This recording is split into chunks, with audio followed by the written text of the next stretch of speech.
ചെറുപ്പക്കാരാണെങ്കിലും പ്രായമുള്ള ആളുകൾക്കാണെങ്കിലും ഏറ്റവും കൂടുതൽ കണ്ടുവരുന്ന ഒരു അസുഖമാണ് ബാക്ക് പെയിൻ അല്ലെങ്കിൽ നടുവേദന. ഇന്ന് നമ്മൾ ഡിസ്കസ് ചെയ്യാൻ പോകുന്നത് നടുവേദനയെക്കുറിച്ചാണ്. ഒരുപാട് സംശയങ്ങൾ നടുവേദനയുമായിട്ട് ബന്ധപ്പെട്ടിട്ടുണ്ട്.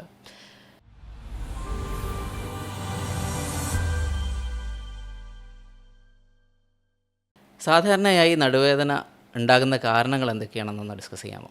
ഈ നടുവേദന നമ്മൾ സാധാരണ ഏറ്റവും കോമൺ ആയിട്ട് നേരത്തെ പറഞ്ഞ പോലെ ഈ ഒ പിയിൽ വരുന്നതിൽ ഏറ്റവും പ്രധാനപ്പെട്ട ഒരു കാരണം നടുവേദനയാണ്.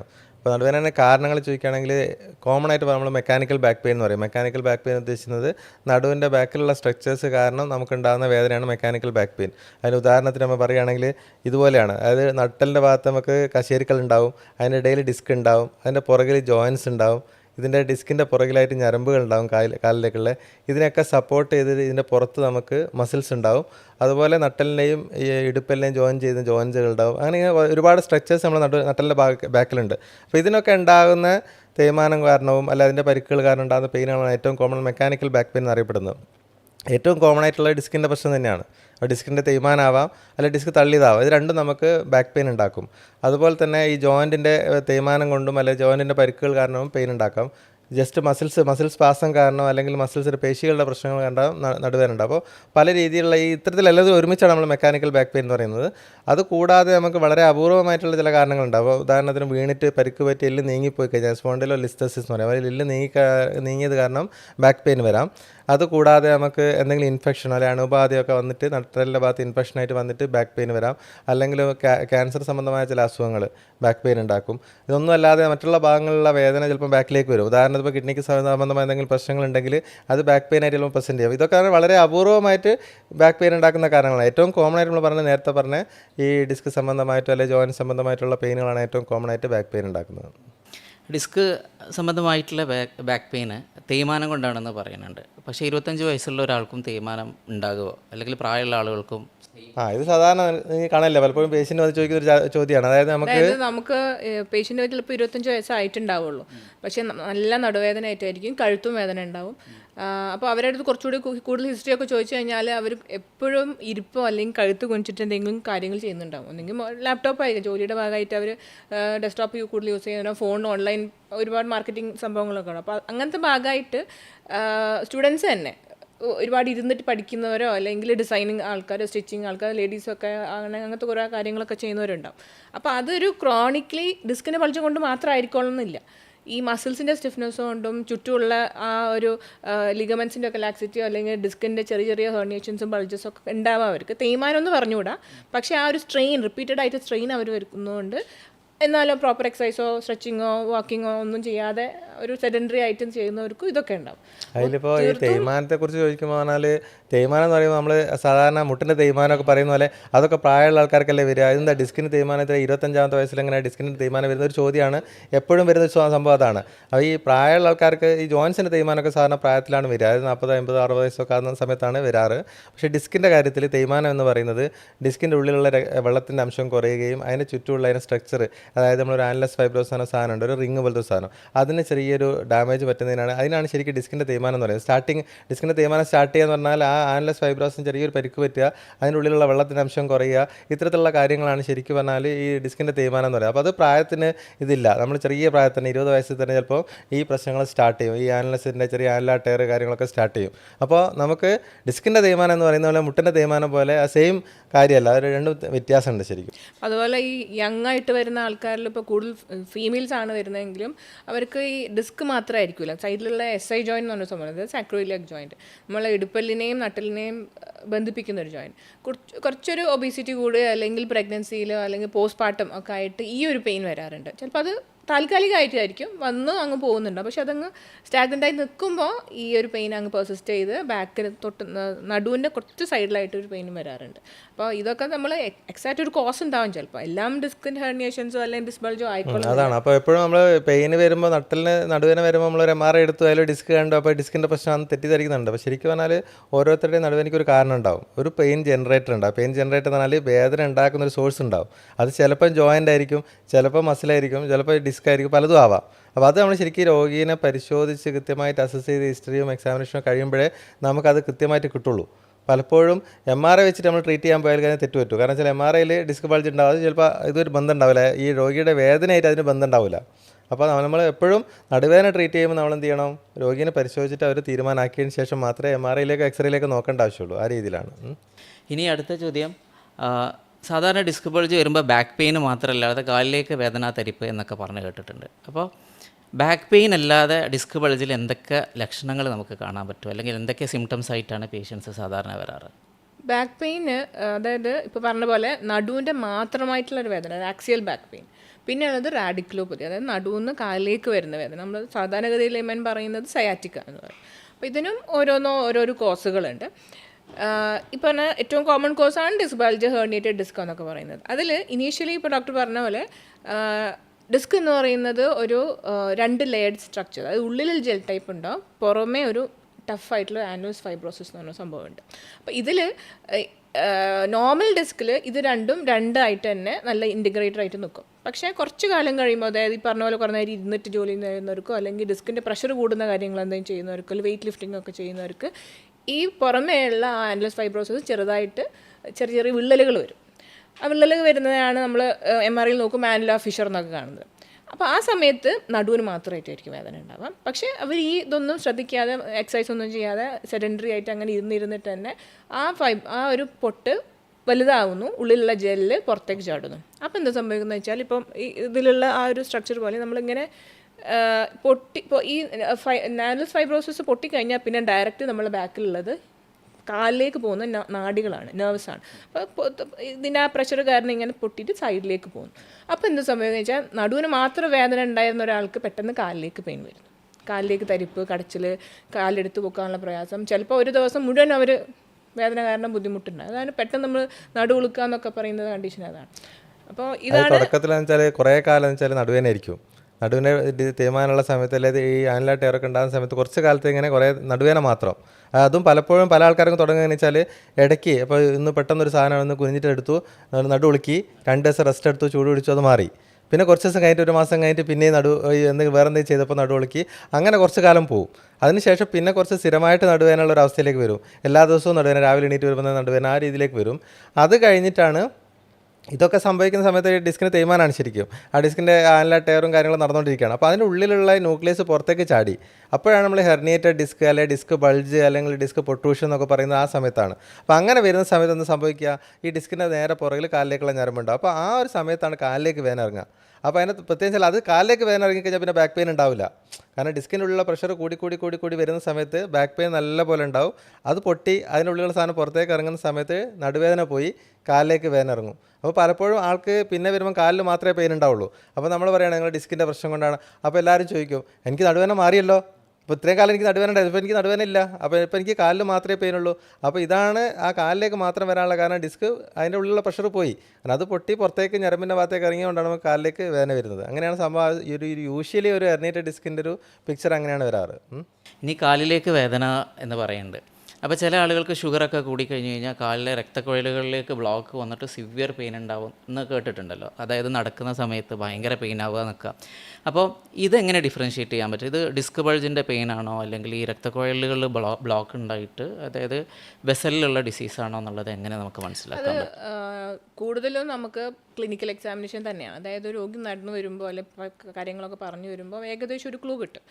നല്ല ഡയബറ്റിക് ആയിട്ടുള്ള, അതായത് നല്ല ഷുഗർ ഉണ്ട്, പല പ്രാവശ്യം HbA1c ഒക്കെ 8, 9, 10 മുകളിലൊക്കെ പോയിട്ടുണ്ട്, 2 കാലിൽ ഒരുപോലെ തരിപ്പ്, അതായത് ഒരു സോക്സ് ഇട്ട പോലെ, അതായത് ഗ്ലോ ആൻഡ് സ്റ്റോക്സ് ഇതാണല്ലോ പറയാം, സോക്സ് ഇട്ട പോലത്തെ ആ ഭാഗത്താണ് പെയിന്, തരിപ്പ്, കടച്ചിൽ, നടക്കുമ്പോൾ ഒക്കെ കാല് തെറ്റിപ്പോകുന്നു, ഒരു സ്റ്റെഡിനെസ് കിട്ടുന്നില്ല, ലോങ് ഹിസ്റ്ററി ഓഫ് ഡയബറ്റീസ് ഉണ്ട്. അങ്ങനെയുള്ള ആൾക്കാർക്ക് നമ്മൾ പെരിഫറൽ ന്യൂറോപ്പതിയിലോട്ടാണ് ചിന്ത കൂടുതൽ പോകേണ്ടത്. പക്ഷേ അവർക്ക് ഹെർണിയേറ്റഡ് ഡിസ്ക് വന്നുകൂടായികയില്ല. പക്ഷേ ഹെർണിയേറ്റഡ് ഡിസ്ക് പറയുന്ന പോലെ നടുവെന്നൊരു കൃത്യമായ ഒരു ഡെർമറ്റോമൽ പാറ്റേൺ ഉണ്ടാവും. അപ്പോൾ അത് ട്രേസ് ചെയ്യാൻ പറ്റുന്നുണ്ടെന്നുണ്ടെങ്കിൽ നമ്മൾ ബാക്കും കൂടെ നോക്കണം. ഇനി അതല്ല, പ്രത്യേകിച്ചൊരു ബാക്ക് പെയിൻ ഹിസ്റ്ററി ഒന്നുമില്ല, MRI നോർമലാണ്, പക്ഷേ ലോങ് സ്റ്റാൻഡിങ് ഡയബറ്റീസ് ഉണ്ടെങ്കിൽ ഇത് തന്നെയാണ്. ഒരു വേദനയുടെ സ്വഭാവം വ്യത്യാസം ഉണ്ടാകും. കാരണം വെച്ചാൽ നമ്മൾക്ക് ഇപ്പോൾ ന്യൂറോപ്പതി കാരണമുള്ള പെയിൻ ആണെങ്കിൽ ഒരു പുകച്ചിൽ, നല്ല പുകച്ചിലുള്ള വേദന, മുളകരച്ച് തേച്ച ഒരു ഫീലിംഗ്, അതിൻ്റെ കൂടെ തരിപ്പും ഇതൊക്കെ ഉണ്ടാകും. അത് 2 സൈഡിലും ഉണ്ടാകും മിക്കപ്പോഴും, 2 കാലിലും ഒരുപോലെ ഉണ്ടാവും. പക്ഷേ ഡിസ്ക് സംബന്ധമായ പെയിൻ സാധാരണ ഒരു സൈഡിലാണ് ഉണ്ടാവുക. ആ ഒരു നടുവിൽ ഒരു കാലിലേക്ക് ഇറങ്ങുന്നു. അത് കൂടുതൽ ആക്ടിവിറ്റീസിലുണ്ടാകും. അതായത് നമ്മളിപ്പോൾ കുറച്ചൊരു ഇരിക്കുക, അല്ലെങ്കിൽ നടക്കുക, അല്ലെങ്കിൽ ജോലി ചെയ്യുക, മുന്നോട്ട് കുനിഞ്ഞിട്ട് എന്തെങ്കിലും ചെയ്യുക, അങ്ങനത്തെ സമയത്ത് ഈ ഡിസ്കിൻ്റെ പെയിൻ കൂടും. പക്ഷേ ഡയബറ്റിക് ന്യൂറോപ്പതി ആണെങ്കിൽ രാത്രി കിടക്കുമ്പോഴാണ് ഏറ്റവും കൂടുതൽ, നമ്മൾ റെസ്റ്റ് എടുത്ത് ഒന്നും ചെയ്യാതെ കിടക്കുമ്പോഴാണ് ഈ പെയിൻ ഏറ്റവും കൂടുതൽ ഉണ്ടാവുക. അപ്പോൾ രാത്രി ഉറങ്ങാൻ പറ്റില്ല എന്നുള്ള കംപ്ലയിൻ്റ് ആണ് കൂടുതലും ന്യൂറോപ്പതിക് പെയിൻ ഉണ്ടാവുക. പക്ഷേ ഡിസ്ക് സംബന്ധമായ പെയിൻ ആണെങ്കിൽ പകൽ ജോലി ചെയ്യുമ്പോൾ അല്ലെങ്കിൽ വർക്ക് ചെയ്യുമ്പോൾ കിച്ചണിൽ എന്തെങ്കിലും വർക്ക് ചെയ്യുന്ന സമയത്ത് അന്നേരം പെയിൻ ഉണ്ടാവും. അപ്പോൾ രാത്രി റെസ്റ്റൊക്കെ എടുക്കുകയാണെങ്കിൽ വലിയ കുഴപ്പമുണ്ടാവില്ല. അങ്ങനെയാണ് യൂഷ്വലി ഒരു ഇത് തമ്മിലുള്ളൊരു ഡിഫറൻഷിയേഷൻ നമുക്ക് വരിക അങ്ങനെയാണ്. ഇനി അടുത്ത് ചില ആളുകൾ ഡിസ്ക് ബൾജുള്ള ചില ആളുകൾ പറയും അവർക്ക് കാലിൻ്റെ വലത്തെ സൈഡിലേക്ക് പെയിൻ ഉണ്ട് പറയും. ചില ആളുകൾ പുറകിലേക്ക് വേദന ഉണ്ട് പറയും. ചില ആളുകൾ പറയും കാലിൻ്റെ താഴെ ഭാഗത്തേക്കാണ് പെയിൻ. അപ്പോൾ ഡിസ്ക് ബൾജ് എല്ലാം ഒന്നല്ലേ, എല്ലാവർക്കും ഒരേ ലക്ഷണങ്ങളല്ലേ ഉണ്ട്. ഇതെന്തുകൊണ്ട് എങ്ങനെ ഒരു ഡിഫറൻസ്? അത് ഡിസ്ക് എവിടെ തള്ളിയിരിക്കുന്നു എന്നനുസരിച്ച്. അതായത് നമുക്കറിയാം നട്ടെല്ലിൻ്റെ നമ്മൾ ഏറ്റവും കൂടുതൽ ഇപ്പോൾ നടുവേദനയാണ് ഡിസ്കസ് ചെയ്യുന്നത്. അതുകൊണ്ട് ലെമ്പാർ ലെവൽ, ഏറ്റവും അവസാനത്തെ വെർട്ടിബ്രൻ്റെ പേരാണ് ലെമ്പാർ വെർട്ടിബ്ര. ഇതിന് താഴെയുള്ളതാണ് പിന്നെ കോക്സിക്സും സാക്രോ ഒക്കെ വരുന്നത്. അപ്പോൾ ഈ ലെമ്പാർ വെർട്ടിബ്രയിൽ തന്നെ 4ാമത്തെയും 5ാമത്തെയും വെർട്ടിബ്രൻ്റെ ഉള്ളിലുള്ള ഡിസ്ക്കാണ് കൂടുതൽ ഹേർണിയേഷൻ വരുന്നത്. പിന്നെ വരുന്നതാണ് L5S1, അതായത് തൊട്ട് താഴെയുള്ള. അപ്പോൾ ഇത് L4 L5 ആണ് തള്ളിയതെങ്കിൽ ആ ഒരു പെർട്ടിക്കുലർ ഞരമ്പ് മാത്രമേ ബാധിക്കുകയുള്ളൂ. അതായത് ചിലപ്പം കാലിൻ്റെ ഈ പറഞ്ഞ പോലെ നിങ്ങൾ പറഞ്ഞ പോലെ സൈഡിൽ കൂടെ വന്നിട്ട് ആ ഒരു തുടേൻ്റെ ബാക്കിലേക്കും അല്ലെങ്കിൽ കാഫിൻ്റെ സൈഡിലേക്കായിരിക്കും L5 ഡിസ്ട്രിബ്യൂഷൻ. ഇനി തൊട്ട് താഴെയുള്ള ഡിസ്ക്കാണ് ഹെർണിയേഷൻ വന്നതെങ്കിൽ കാലിൻ്റെ പിറകിൽ കൂടെ ആയിരിക്കും S1, പിറകിൽ കൂടെ വന്ന് കാൽപാദത്തിൻ്റെ അടിയിലേക്ക് വരും. അവർക്കും ഇപ്പം നമ്മൾ കുറച്ച് ക്ലിനിക്കൽ ടെസ്റ്റുകളൊക്കെ നടത്തിച്ചൊക്കെ നോക്കിക്കഴിഞ്ഞാൽ നമുക്ക് ഏകദേശം ഒരു എവിടെയാണ് പത്തോളജിക്കൽ സൈറ്റ് എന്ന് മനസ്സിലാവും. ഡിസ്ക് തന്നെ ഒരു ഡിസ്ക് അല്ല, ഓരോ ലെവലിൽ ഓരോ. അപ്പോൾ L1 മുതൽ L1 L2 ഒരു ഡിസ്ക് ഉണ്ടാവും, L2 L3 വേറെ ഡിസ്ക് ഉണ്ടാവും. അങ്ങനെ നമ്മൾ L5S1 വരെ ഓരോ ഡിസ്ക് ഉണ്ടാവും നട്ടലിൻ്റെ ഭാഗത്ത്. അപ്പോൾ ഏത് ഭാഗത്തുള്ള ഡിസ്ക്കാണ് തള്ളിയത്, ഏത് സൈഡിലാണ് തള്ളിയത് എന്നനുസരിച്ച് അതിൻ്റെ പുറകുള്ള ഞരമ്പിന് മാത്രം പ്രശ്നം വരുള്ളൂ. അപ്പോൾ L2 L3 ലെവലിൽ തള്ളിക്കഴിഞ്ഞാൽ L3 നെർവിന് മാത്രമേ പ്രശ്നം ഉണ്ടാവും. അപ്പോൾ നമ്മൾ തൊടേൻ്റെ മുന്നിലേക്കാണ് വേദന വരിക. അപ്പോൾ നേരെ മറിച്ച് L5S1 ആണെങ്കിൽ കാലിൻ്റെ പുറകിലേക്കാണ് വേദന വരിക. അപ്പോൾ അത് അതിനനുസരിച്ചാണ് നമ്മൾ വ്യത്യാസം. പ്രത്യേകിച്ച് അവർക്കൊരു പാറ്റേൺ പറയാൻ പറ്റില്ല. കാല് മൊത്തത്തിലാണ് കടച്ചിൽ, കാലിൻ്റെ മുൻവശത്ത് ചിലപ്പോൾ ഉണ്ടാവും, കാലിൻ്റെ ബാക്കിൽ ഉണ്ടാവും. മൊത്തത്തിലൊരു കടച്ചിൽ വരുന്നതാണ് ചിലപ്പോൾ ലോങ് സ്റ്റാൻഡിങ് ആയിട്ട് അവർക്ക് ഈ പ്രശ്നം ഉണ്ടായിട്ടുണ്ടാവും. പിന്നെ ആ മസിൽസിൻ്റെ സ്റ്റിഫ്നെസ് കൊണ്ട് വരും. അതായത് നമ്മൾ ബട്ടക്സിൻ്റെ ബാക്കിലുള്ള പൈറോഫോമസ്, ഗ്ലൂട്ടൽ മസിൽസൊക്കെ കുറേ കാലമായിട്ട് സ്റ്റിഫായി നിന്ന ആൾക്കാർക്കാണെങ്കിൽ കാല് മൊത്തത്തിലൊരു കടച്ചിലായിരിക്കും. അതാണ് ഇപ്പോൾ ഡെർമറ്റോമൽ നോൺ ഡെർമറ്റോമൽ രണ്ട് സംഭവം ഉണ്ട്. അതായത് ഒറ്റ ലൈനിൽ വേദന പോകുന്നത്. അപ്പോൾ നമ്മൾ ബാക്കിലോട്ട് സൈഡ് കൂടെ ഒരു ലൈനിൽ പോയി പുറകോടി വരെ വരുന്ന രീതിയിൽ അതൊരു ഒറ്റ ഞരമ്പിൻ്റെ രീതിയിലാണ്. നേരെ മറിച്ച് കാല് മൊത്തം വേദന. അപ്പോൾ അങ്ങനെ പറയുമ്പോൾ ശരിക്കും ഡിസ്കിനെക്കാളും കൂടുതൽ വേറെ എന്തെങ്കിലും കാരണങ്ങൾ അതിന് കൂടുതൽ ഉണ്ടാവുന്നതാണ്. അപ്പോൾ ഡിസ്ക് ഉണ്ടാവും ചിലപ്പോൾ, പക്ഷേ അതിന് കൂടുതൽ മസിൽസോ അല്ലെങ്കിൽ മറ്റുള്ള കാര്യങ്ങളും കൂടി ഇൻവോൾവ് ചെയ്യുമ്പോഴാണ് മൊത്തത്തിൽ വേദന വരിക. അല്ലെങ്കിൽ സാധാരണ ഈ ഡിസ്ക് ഹെർണിയേഷൻ കാരണം ഉണ്ടാകുന്ന പെയിൻ ഏതെങ്കിലും ഒരു ഞരമ്പിൻ്റെ ഭാഗത്തേക്കാണ് കൂടുതലായിട്ട്. പിന്നെ നമുക്ക് കൺഫ്യൂസിങ് വരുന്നത് എന്താ വെച്ചാൽ അവർ ഇപ്പോൾ എവിടെയെങ്കിലും MRI എടുത്തിട്ടായിരിക്കും വരിക, എനിക്ക് L4 L5 ഡിസ്ക് പ്രശ്നമുണ്ട് എന്നായിരിക്കും പറഞ്ഞു വരിക. പക്ഷേ എക്സാമിൻ ചെയ്ത് നോക്കുമ്പോൾ നമുക്കൊന്നും ചിലപ്പം ആ ഒരു ഡെർമറ്റോമ കിട്ടിക്കൊള്ളണമെന്നില്ല. അപ്പോൾ അവരെ കോസ് അതല്ല, MRI മാത്രം നോക്കിയിട്ട് നമ്മളൊരാളെ ട്രീറ്റ് ചെയ്യാൻ പറ്റില്ല. അപ്പം ഇനി അടുത്തത് നമ്മൾ ഡിസ്ക് ബൾജ്, നമ്മൾ പ്രസവത്തിന് നമ്മൾ ഇഞ്ചക്ഷൻ കൊടുക്കുമല്ലോ, നട്ടലിന് തരിപ്പിക്കും, സബറക്നോയിഡ് ബ്ലോക്ക്, സ്പൈനൽ അനസ്തേസിയ കൊടുക്കും. അപ്പോൾ കുറേ ആളുകൾ വരും നമ്മുടെ അടുത്ത് പ്രസവം കഴിഞ്ഞതിന് ശേഷം അല്ലെങ്കിൽ സിസേറിയൻ കഴിഞ്ഞതിന് ശേഷം വളരെ പെയിനാണ്, ബാക്ക് പെയിനാണ്, അനസ്തെറ്റിസ്റ്റ് എന്തോ ചെയ്തു, പ്രശ്നമാണല്ലോ. എന്താണ് അതിനെ പറ്റി പറയാനുള്ളത്? സംഭവമാണ്. അതായത് നമുക്ക് നട്ടലിന് ആ ഒരു ഇഞ്ചക്ഷൻ ചെയ്തതിനു ശേഷമാണ് എൻ്റെ എല്ലാ പ്രശ്നങ്ങളും തുടങ്ങിയിട്ടുള്ളത്. ഗർഭപാത്രം ഹിസ്റ്ററക്ടമി ചെയ്തതിനു ശേഷമാണ് എൻ്റെ എല്ലാ അസുഖവും തുടങ്ങിയത്. ബേസിക്കലി അതിൽ കൂടുതൽ നടക്കുന്ന സംഭവം വെച്ചാൽ നമുക്ക് ഈ പ്രഗ്നൻസിക്ക് ശേഷം, പ്രഗ്നൻസിയിലൊക്കെ ഒരുപാട് ചേഞ്ചസ് ശരീരത്തിൽ നടക്കുന്ന ഒരു സംഭവമാണ് പ്രഗ്നൻസി. കാരണം നമ്മളെ ലിഗമെൻറ്റ്സ് ഒക്കെ ലാക്സ് ആവുകയും ആ കുട്ടീനെ അക്കോമഡേറ്റ് ചെയ്യാൻ വേണ്ടിയിട്ട് ആ മസിൽസ് എല്ലാം വീക്ക് കുറച്ചൊന്ന് ലൂസാവും. എന്നിട്ടാണ് ആ ഒരു പെൽവിസ് അകന്നിട്ട് അങ്ങനെയാണ് കുട്ടീനെ അവിടെ അക്കോമഡേറ്റ് ചെയ്യുന്നത്. അത് കഴിഞ്ഞിട്ട് തിരിച്ച് പ്രസവത്തിന് ശേഷം തിരിച്ചു വരും.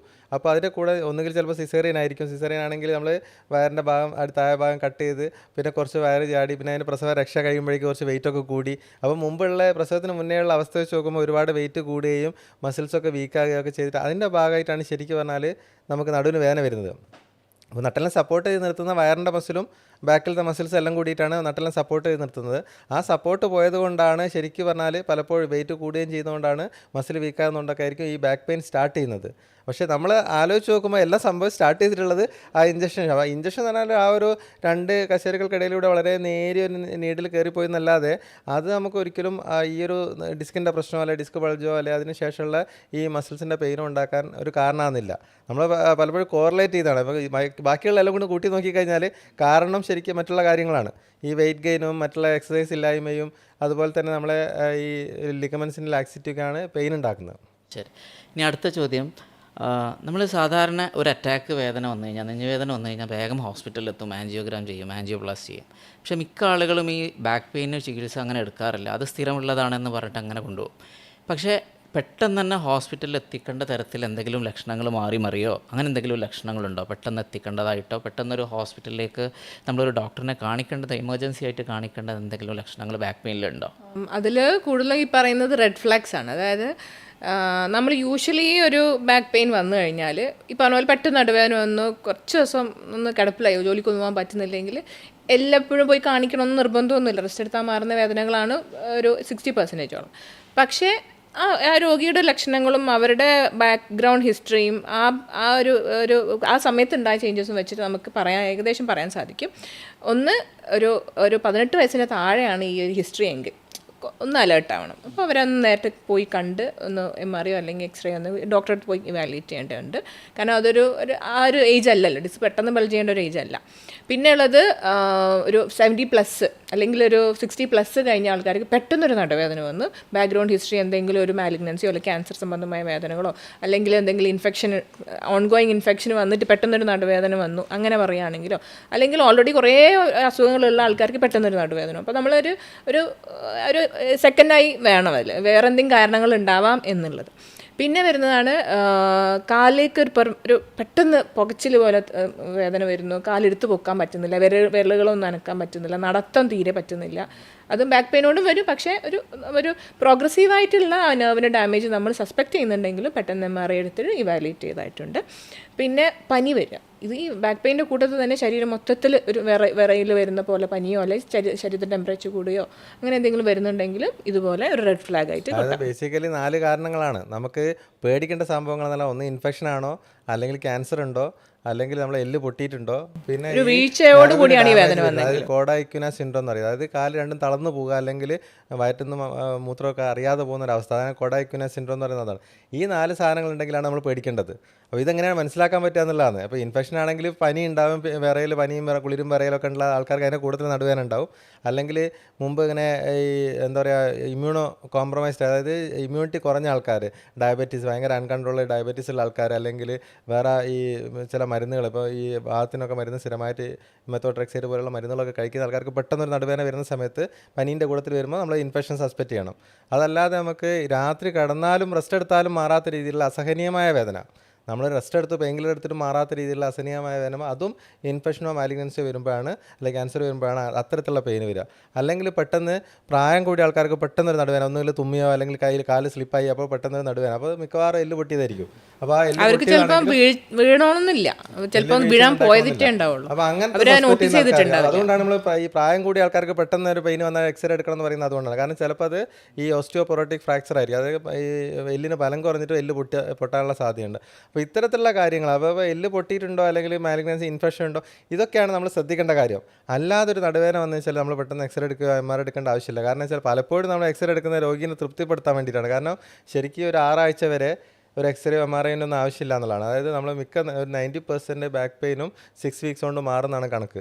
അപ്പോൾ അത് ഒരു അനുഗ്രഹമാണ്. കാരണം വെച്ചാൽ ബാക്ക് പെയിന് മിക്ക ആൾക്കാർക്കും കുറച്ച് റെസ്റ്റ് എടുത്ത് ചൂട് പിടിച്ച്, കാരണം തൈലമൊക്കെ പുരട്ടിയാൽ മാറി, അപ്പോൾ വലിയ പ്രശ്നമില്ല. പിന്നെ ചിലപ്പോൾ കുറച്ച് പിന്നെയും വരാം സാധ്യതയുണ്ട്, പക്ഷെ എന്നാലും മിക്ക ആൾക്കാർക്ക് മാറും. അപ്പോൾ വേറെ പ്രശ്നമുള്ള സംഭവമല്ല, മെക്കാനിക്കൽ ബാക്ക് പെയിൻ ആയിരിക്കും. അപ്പോൾ അങ്ങനെ ആകുമ്പോൾ നമ്മൾ അതിന് എക്സ്റേ MRI ഒന്നും എടുക്കേണ്ട ആവശ്യമില്ല. പക്ഷേ ഈ പറഞ്ഞ 4 കാര്യങ്ങളുണ്ടെങ്കിൽ സസ്പെക്റ്റ് ചെയ്യുന്നുണ്ടെങ്കിൽ ഇമ്മീഡിയറ്റ്ലി പോയിട്ട് നമ്മൾ കാണിക്കണം. എക്സ്റേ MRI എന്താ വേണ്ടത്. നമ്മൾ ചോദിക്കേണ്ട വേറെ കാര്യം, വയറ്റിൽ നിന്ന് പോകുന്നുണ്ടോ, മൂത്രം പിടിച്ചു വെക്കാൻ പറ്റുന്നുണ്ടോ. ബവലൻ ബ്ലാഡർ പോയിട്ടുണ്ടെങ്കിൽ ഇമ്മീഡിയറ്റ്ലി എമർജൻസിയാണ്. അത് കോഡാക്യുന, അതായത് ഞരമ്പിന് ഡാമേജ് വരാൻ സാധ്യതയുണ്ടെന്നുള്ള കാണിക്കുന്ന സംഭവം, അത് പിന്നെ തിരിച്ച് കിട്ടില്ല. അതുകൊണ്ടാണ് അതിന് ഏറ്റവും പ്രധാനം അതാണ്. അതായത് ഒരാൾക്ക് വയറ്റിൽ നിന്ന് അറിയാതെ പോകുക അല്ലെങ്കിൽ വയറ്റ് മൂത്രം പോകാത്തൊരവസ്ഥ വരികയാണ് ഡിസ്കിൻ്റെ പ്രശ്നം, നടുവേദനൻ്റെ കൂടത്തിൽ പെട്ടെന്ന് കാല് തളർച്ച അല്ലെങ്കിൽ ഈ മൂത്രവും മലവും പോകുന്ന ഭാഗത്ത് തരിച്ചിരിക്കുകയാണ്.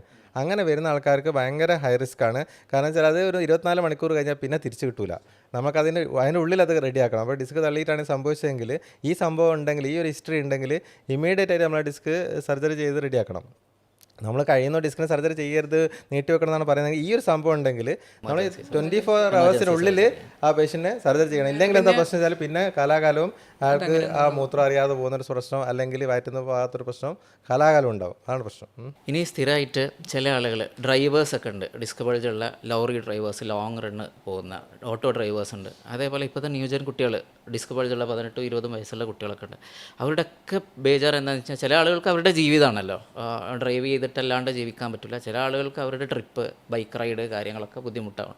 അപ്പോൾ ചില ആളുകൾ ചോദിക്കും, ഞങ്ങൾക്ക് ഇത് അതിന് ചെയ്യാൻ കഴിയില്ലേ, ഇനി ജീവിതത്തിൽ ഒരിക്കലും അത് ചെയ്യാൻ പറ്റില്ല. അങ്ങനെ എന്തെങ്കിലും ഉണ്ടോ? ഡിസ്ക് ബൾജ് വന്നു കഴിഞ്ഞ് കഴിഞ്ഞാൽ ബൈക്ക് റൈഡ് ചെയ്യാൻ പാടില്ല എന്നോ അങ്ങനെ എന്തെങ്കിലും ഉണ്ടോ? അതോ ട്രീറ്റ് ചെയ്താൽ മുഴുവനായിട്ട് മാറുമോ? നേരത്തെ ഞാൻ പറഞ്ഞല്ലോ, നമുക്ക് ഈ ഡിസ്കിൻ്റെ കാര്യത്തിൽ പറയുകയാണെങ്കിൽ, ഡിസ്കിൻ്റെ ആണെങ്കിൽ നടുവേദനയുടെ കാര്യത്തിലാണെങ്കിൽ മിക്ക ഡിസ്കിൻ്റെയും നടുവേദനയുടെ പ്രശ്നം നാച്ചുറലി റിസോൾവ് ചെയ്യുന്നതാണ്. നമ്മൾ ട്രീറ്റ്മെൻ്റ് ഒന്നും എടുത്തില്ലെങ്കിലും അത് മാറാൻ ചാൻസ് ഉണ്ട്, മനസ്സിലായില്ലേ?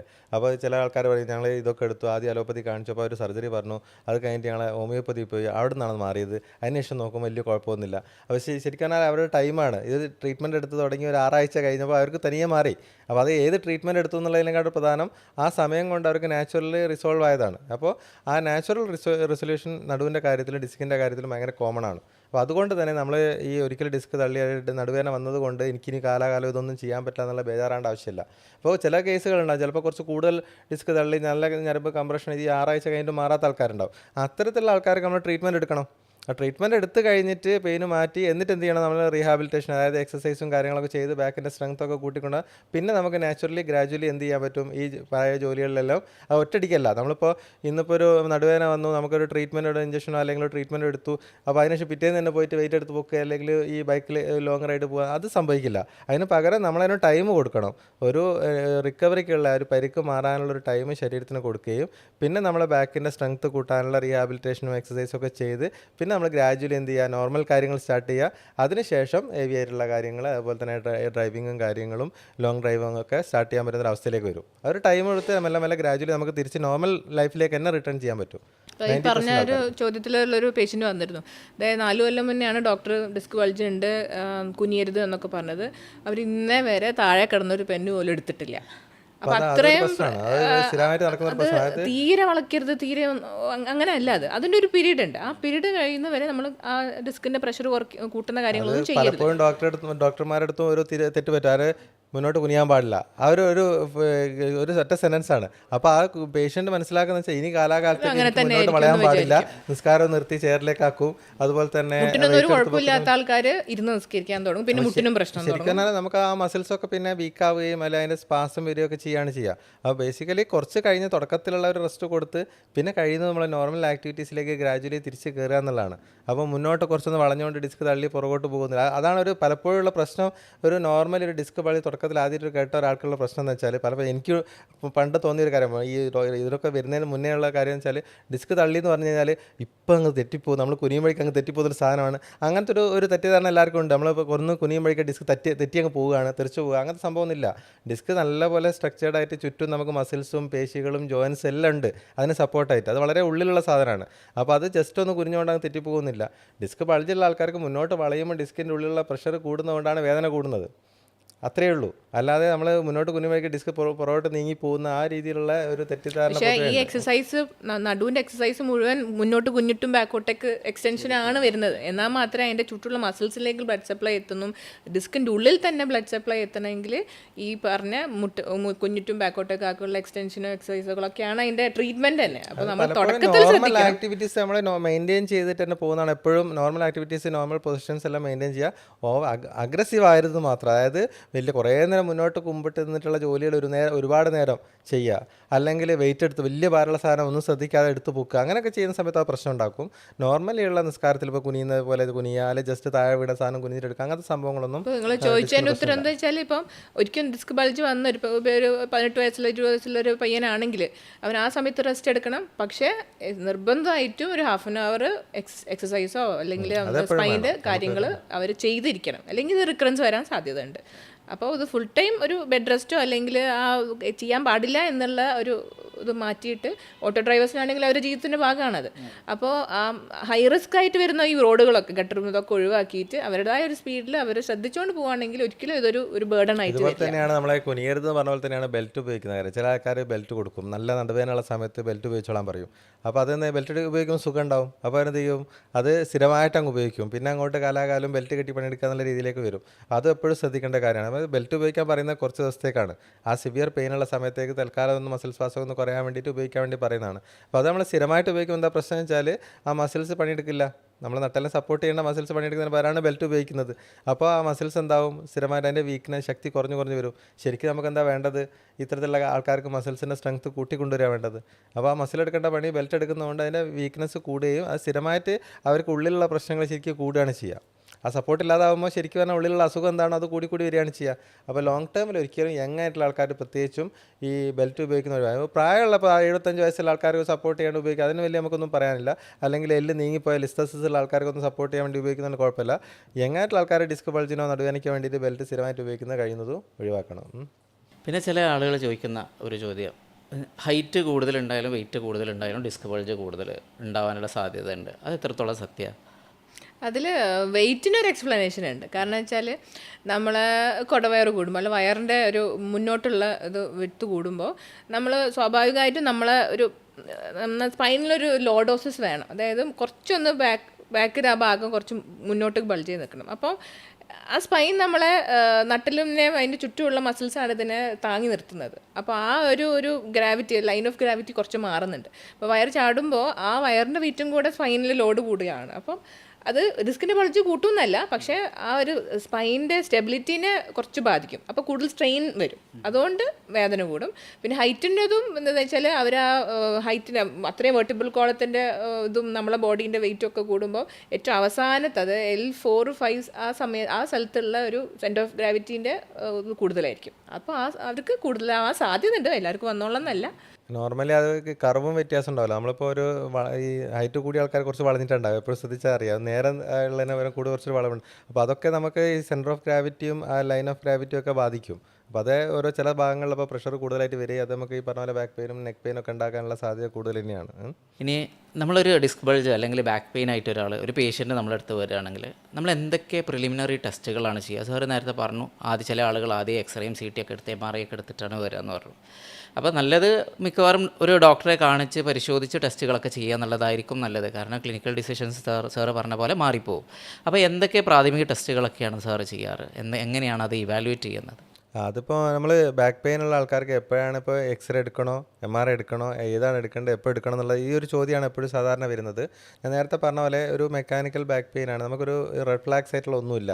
അതായത് ഒരു എമർജൻസി ആയിട്ട് പെട്ടെന്ന് തന്നെ MRI എടുക്കേണ്ട ഒരു അവസ്ഥയിലുള്ള കാര്യങ്ങൾ, ഇപ്പോൾ വീക്ക്നെസ് ഇല്ല, അതുപോലെ തന്നെ ഈ പനി കാര്യങ്ങൾ, ഒരു അസഹനീയമായ പെയിൻ അങ്ങനത്തെ ഒന്നും ഇല്ലാത്ത ആൾക്കാരാണെങ്കിൽ പൊതുവേ നമ്മൾ കൺസർവേറ്റീവ് ആയിട്ട് മാനേജ്മെൻ്റ് ആണ് തുടക്കത്തിൽ ചെയ്യുക. കൺസർവേറ്റീവ് പറഞ്ഞാൽ നമ്മൾ കുറച്ച് മെഡിസിൻസ് കൊടുത്തു, പിന്നെ കുറച്ച് ഫിസിയോതെറാപ്പി ചെയ്തു, എക്സസൈസ് സ്റ്റാർട്ട് ചെയ്തു, അത്തരത്തിലുള്ള കാര്യങ്ങളൊക്കെ മതി. മിക്ക ആൾക്കാർക്ക് അതിൽ തന്നെ റെസ്പോണ്ട് ചെയ്യും. ആ തുടക്കത്തിലുള്ള സ്റ്റാർട്ടിങ് ഇപ്പോൾ സ്റ്റേജിലാണെങ്കിൽ മിക്കപ്പോഴും അതിൽ തന്നെ റെസ്പോണ്ട് ചെയ്യാൻ പറഞ്ഞല്ലോ. നാച്ചുറലി ഒരു റിസോൾവ് ചെയ്യാനുള്ള ടൈം 6 weeks ആണ്. അപ്പോൾ ഒരാൾക്ക് ഈ രീതിയിലുള്ള മെഡിസിൻസ് എടുത്ത് എക്സസൈസോ ചെയ്തിട്ടൊന്നും മാറ്റം ഇല്ലെങ്കിൽ നമ്മളെന്തായാലും ഒരു എക്സ്റേ, ഇനീഷ്യലി ഒരു എക്സ്റേ വാല്യൂഷനാണ് നമ്മൾ ചെയ്യുക. എക്സ്റേ വാല്യൂഷൻ നമുക്കെന്ന് വെച്ചാൽ ഡിസ്ക് ഈ എല്ലിന് പരിക്കുണ്ടെങ്കിൽ, എല്ലിന് ഫ്രാക്ചർ ഉണ്ടെങ്കിൽ, എല്ല് നീങ്ങിപ്പോയത്, ലിസ്റ്റസിസ് ഉണ്ടെങ്കിൽ, അതുപോലെ തന്നെ നല്ല തേയ്മാനം, ഡിസ്കിൻ്റെ സ്റ്റാർട്ടിംഗ് ഒന്നും ആണെങ്കിൽ എക്സ്റേ കിട്ടില്ല. പക്ഷേ കൂടുതലായിട്ട് തീരുമാനം വന്ന ആൾക്കാർക്ക് ഡിസ്ക് സ്പേസ് കുറഞ്ഞിട്ടൊക്കെ ഉണ്ടെങ്കിൽ അത് അത്തരത്തിലുള്ള കാര്യങ്ങളൊക്കെ നമുക്ക് എക്സ്റേയിൽ കിട്ടും. അപ്പോൾ അത്തരത്തിലുള്ള കാര്യങ്ങൾ എവാലുവേറ്റ് ചെയ്യാൻ നമുക്ക് എക്സ്റേ തന്നെ മതിയാവും. പക്ഷേ ഇതിൽ പലപ്പോഴും ഇപ്പോൾ ഞാൻ പറഞ്ഞു 6 weeks ആയിട്ടാണ് നമ്മൾ സാറിന് 6 weeksൽ കൂടുതലുള്ള പെയിൻ ആണെങ്കിൽ പൊതുവേ എവാലുവേറ്റ് ചെയ്യും. ഇപ്പോൾ നടുവേദന കാലിലേക്ക് ഇറങ്ങിയിട്ടുണ്ട്, ഞരമ്പിൻ്റെ ഭാഗത്ത്, ഇപ്പോൾ നട്ടലിൻ്റെ ഭാഗം വേദനയാണെങ്കിൽ കൂടുതലും MRIക്ക് ആവശ്യമില്ല പലപ്പോഴും തുടക്കത്തിൽ. പക്ഷേ നടുവെന്ന് കാലിലേക്ക് ഒരു ഞരമ്പിൻ്റെ ഭാഗത്തേക്കുള്ള വേദനയാണ്, അപ്പോൾ റാഡിക്ലോപ്പതി നമ്മൾ പറയും, ഏതെങ്കിലും ഞരമ്പിൻ്റെ ഭാഗത്തേക്കുള്ള വേദനയാണ്, അപ്പോൾ 6 weeks ആയിട്ട് മാറുന്നില്ല, അങ്ങനത്തെ ഒരു അവസ്ഥയാണ് നമ്മൾ എപ്പോഴും നല്ലത് MRIയിലേക്ക് പോകുന്നത്. MRIയിലാണ് നമുക്ക് ഡിസ്കും അതുപോലെ അതിന് പുറകിലുള്ള ഞരമ്പുകളും അതിന് സംബന്ധമായിട്ടുള്ള കാര്യങ്ങളൊക്കെ കൃത്യമായിട്ട് കിട്ടുക MRIയിലാണ്. അപ്പോൾ 6 ആഴ്ച കഴിഞ്ഞിട്ടും ആൾക്കാർക്ക് വേദന മാറാതെ നിൽക്കുകയാണെങ്കിൽ എന്തായാലും നമ്മൾ MRI എടുക്കാം. അതുപോലെ തന്നെ തുടക്കത്തിൽ വന്നിട്ട് ഇപ്പോൾ 2 ആഴ്ചയായിട്ടേ ഉള്ളൂ, പക്ഷേ ഇവർക്ക് ഒരു ട്രീറ്റ്മെൻറ്റിലും മാറുന്നില്ല, രണ്ടാഴ്ചയായിട്ടുള്ളൂ. ഇപ്പോൾ സംഭവം മൊത്തത്തിൽ 6 ആഴ്ച വരെ മാറുന്നു. പക്ഷേ പെയിൻ മാറുന്നില്ല, സിവിയർ പെയിനാണ്, അല്ലെങ്കിൽ കാലിന് തരിപ്പുണ്ട്, അങ്ങനത്തെ കാര്യങ്ങളൊക്കെ ആണെങ്കിൽ അപ്പോൾ നമ്മൾ നേരത്തെ തന്നെ ചിലപ്പോൾ MRI എടുക്കേണ്ടി വരും. അത് കൺസർവേറ്റീവ് ട്രീറ്റ്മെൻറ്റ് എടുത്തിട്ട് മാറാത്ത ആൾക്കാർക്ക് നമ്മൾ 6 വീക്സ് കാത്ത് നിൽക്കണമെന്ന് ആവശ്യമില്ല. അപ്പോൾ സിവിയർ പെയിനാണ്, നമ്മൾ മെഡിസിൻ എടുത്തു, ഇതിലൊന്നും മാറ്റമില്ല, ഫിസിയോതെറാപ്പി ചെയ്തിട്ട് മാറ്റമില്ലെങ്കിൽ നമ്മൾ നേരത്തെ തന്നെ ചിലപ്പോൾ ഈ എക്സ്റേ MRIയിലേക്ക് പോകേണ്ടി വരും. അപ്പോൾ അത് ഡിപ്പെൻഡിങ് ഓൺ ദി പേഷ്യൻസ് എങ്ങനെയാണ് അവരുടെ ഇത് വരുന്നത്, എങ്ങനെയാണ് റെസ്പോണ്ട് ചെയ്യുന്നത്, സാധാരണ മെഡിസിനിലോ അല്ലെങ്കിൽ കൺസർവേറ്റീവ് മാനേജ്മെൻറ്റിൽ റെസ്പോണ്ട് ചെയ്യുന്നുണ്ടോ എന്നുള്ളത് നോക്കിയിട്ടാണ് നമ്മൾ MRI ചിലപ്പോൾ നേരത്തെ എടുക്കും. അല്ലെങ്കിൽ റെസ്പോണ്ട് ചെയ്യുന്നുണ്ട്, വലിയ കുഴപ്പമില്ല പോകുന്നുണ്ടെങ്കിൽ നമ്മൾ അതിൻ്റെ MRI എക്സ്റേ ഒന്നും എടുക്കാതെ തന്നെ ബാക്കിയുള്ള കൺസർവേറ്റീവ് മാനേജ്മെൻറ്റ് ചെയ്യാൻ പറ്റും. പലപ്പോഴും നമ്മൾ എക്സ്റേ MRI ഒക്കെ എടുക്കുന്ന രോഗികളുടെ നിർബന്ധം കൊണ്ടാണ്. അപ്പോൾ ഇത് മാറുന്നില്ല, പെയിന് മാറുന്നില്ല, അപ്പോൾ ഇത് എന്തുകൊണ്ടാണെന്നുള്ളത് അറിയണം, എന്തുകൊണ്ടാണ് കാരണം എന്നുള്ളത് അറിയണമെന്ന് വെച്ചിട്ടുണ്ടെങ്കിൽ പലപ്പോഴും നമ്മൾ എടുക്കേണ്ടി വരുന്ന അപ്പോഴേ. പക്ഷേ ശരിക്കും പറഞ്ഞാൽ എടുക്കേണ്ടത് ഈ ഒരു രീതിയിലാണ്. ഇപ്പോൾ നേരത്തെ നമ്മൾ ഡിസ്കസ് ചെയ്ത പോലെ റെഡ് ഫ്ലാഗ്സ് ഉള്ള ആൾക്കാർ, അതായത് പ്രായമുള്ള ഒരാൾ, ഒരു 60 വയസ്സ് അല്ലെങ്കിൽ 70 വയസ്സ് കഴിഞ്ഞ ഒരാൾക്ക് പെട്ടെന്ന് നടുവേദന വന്നെങ്കിൽ അത് കുറച്ചുകൂടി അഗ്രസീവായിട്ട് നമ്മൾ നോക്കുന്നത് നല്ലതാണ്. ഒന്ന് നേരത്തെ എക്സ്റേ എടുത്ത് നോക്കി പൊട്ടുണ്ടെങ്കിൽ അത് MRI എടുപ്പിച്ച്, പിന്നെ ചിലപ്പോൾ ഓസ്റ്റിയോപൊറോട്ടിക് എന്നല്ല, എല്ലുകളുടെ ആ ഒരു ഡെൻസിറ്റി കുറഞ്ഞ കാരണം മാത്രമായിരിക്കുമല്ലോ, ചിലപ്പോൾ എന്തെങ്കിലും മാലിഗ്നൻസി, ക്യാൻസർ എന്തെങ്കിലും ഉള്ളത് ചിലപ്പോൾ എല്ല് പൊട്ടിയതായിരിക്കാം. അപ്പോൾ അവർക്ക് കുറച്ച് ബ്ലഡും കൂടെ ഒന്ന് ഇവാലുവേറ്റ് ചെയ്യേണ്ടതായിട്ട് വരും. കാരണം എന്തെങ്കിലും വേറെ എവിടെയെങ്കിലും പുരുഷന്മാർക്കാണെങ്കിൽ പ്രോസ്റ്റേറ്റിൻ്റെ ഗ്രന്ഥിക്ക് എന്തെങ്കിലും പ്രശ്നങ്ങൾ, ചിലപ്പോൾ അതൊന്നും അവർ കംപ്ലയിൻസിൽ ഉണ്ടാവില്ല, മൂത്രത്തിനൊന്നും പ്രശ്നങ്ങളോ അല്ലെങ്കിൽ തടസ്സങ്ങളോ ഒന്നും ചിലപ്പോൾ ഉണ്ടായിക്കൊള്ളുന്നില്ല. പക്ഷേ അതൊന്നും ഇവാലുവേറ്റ് ചെയ്യുന്ന നല്ലതാണ്, നേരത്തെ നമുക്കത് ഡിറ്റക്ട് ചെയ്യാൻ പറ്റും. അതുകൂടാതെ നമ്മളിപ്പോൾ മെഡിസിനൊക്കെ കൊടുക്കുന്നതായിരിക്കുമല്ലോ പലപ്പോഴും. അപ്പോൾ മെഡിസിനൊക്കെ കൊടുക്കുന്നതിന് മുന്നേ ഒരു കിഡ്നീൻ്റെ ഫംഗ്ഷനും അതുപോലെ തന്നെ കൗണ്ടും കാര്യങ്ങളെല്ലാം ഒന്ന് നോക്കുന്ന എപ്പോഴും ഒരു റുട്ടീൻ ബ്ലഡ് ടെസ്റ്റ് എപ്പോഴും നല്ലതാണ്. ഇങ്ങനത്തെ വാക്യൂവിന് കാര്യങ്ങളായിട്ട് പലപ്പോഴും അവർ ആദ്യമായിട്ട് ടെസ്റ്റ് ചെയ്യുന്ന ആ സമയത്തായിരിക്കും. കാരണം നമ്മളിപ്പോൾ മെഡിസിൻ കൊടുക്കും, വേദന സമാരങ്ങളൊക്കെ കൊടുക്കുന്നുണ്ടെങ്കിൽ ഓൾറെഡി കിഡ്നിക്ക് പ്രശ്നം ഉണ്ടെങ്കിൽ അത് വലിയ പ്രശ്നം ഉണ്ടാക്കും. അപ്പോൾ അത് നല്ലത്, അങ്ങനത്തെ ഒരു ബേസിക് എവാലുവേഷൻ എപ്പോഴും ഇങ്ങനത്തെ ആൾക്കാർക്ക് നല്ലതാണ്. ഒരു മെഡിസിൻസ് ഇതൊക്കെ സ്റ്റാർട്ട് ചെയ്യുന്നതിന് മുന്നേ സാധാരണ റുട്ടീൻ ബ്ലഡ് ടെസ്റ്റ് ചെയ്യാം. പക്ഷേ ഇങ്ങനെ പനിയോ കാര്യങ്ങളോ ഇൻഫെക്ഷനോ കാര്യങ്ങളൊക്കെ സസ്പെക്ട് ചെയ്യുന്നതിന് എന്തായാലും ബ്ലഡ് ടെസ്റ്റ് ചെയ്യണം. നമ്മൾ കൗണ്ടും ESR CRP പോലെയുള്ള ഇൻഫ്ലമേറ്ററി മാർക്കേഴ്സ് എല്ലാം നമ്മൾ നോക്കണം. അങ്ങനത്തെ കൂടുതലുണ്ടെങ്കിൽ കൂടുതൽ ശ്രദ്ധിക്കേണ്ട കാര്യങ്ങളാണ്. അതായത് ഇതിന് പെട്ടെന്ന് തന്നെ നമ്മൾ MRI അല്ലെങ്കിൽ മറ്റുള്ള കാര്യങ്ങളൊക്കെ എടുക്കേണ്ടി വരും ചിലപ്പോൾ. പിന്നെ ചില വേദനകളുണ്ട്, ചില നടുവേദന മാത്രമല്ല, ചിലപ്പോൾ നെക്ക് പെയിൻ ഉണ്ടാവും, പല ജോയിൻറ്റുകളിൽ വേദന ഉണ്ടാവും, മുട്ടുവേദന ഉണ്ടാവും, കൈയിൻ്റെ സ്റ്റിഫ്നെസ് ഒക്കെ ഉണ്ട്.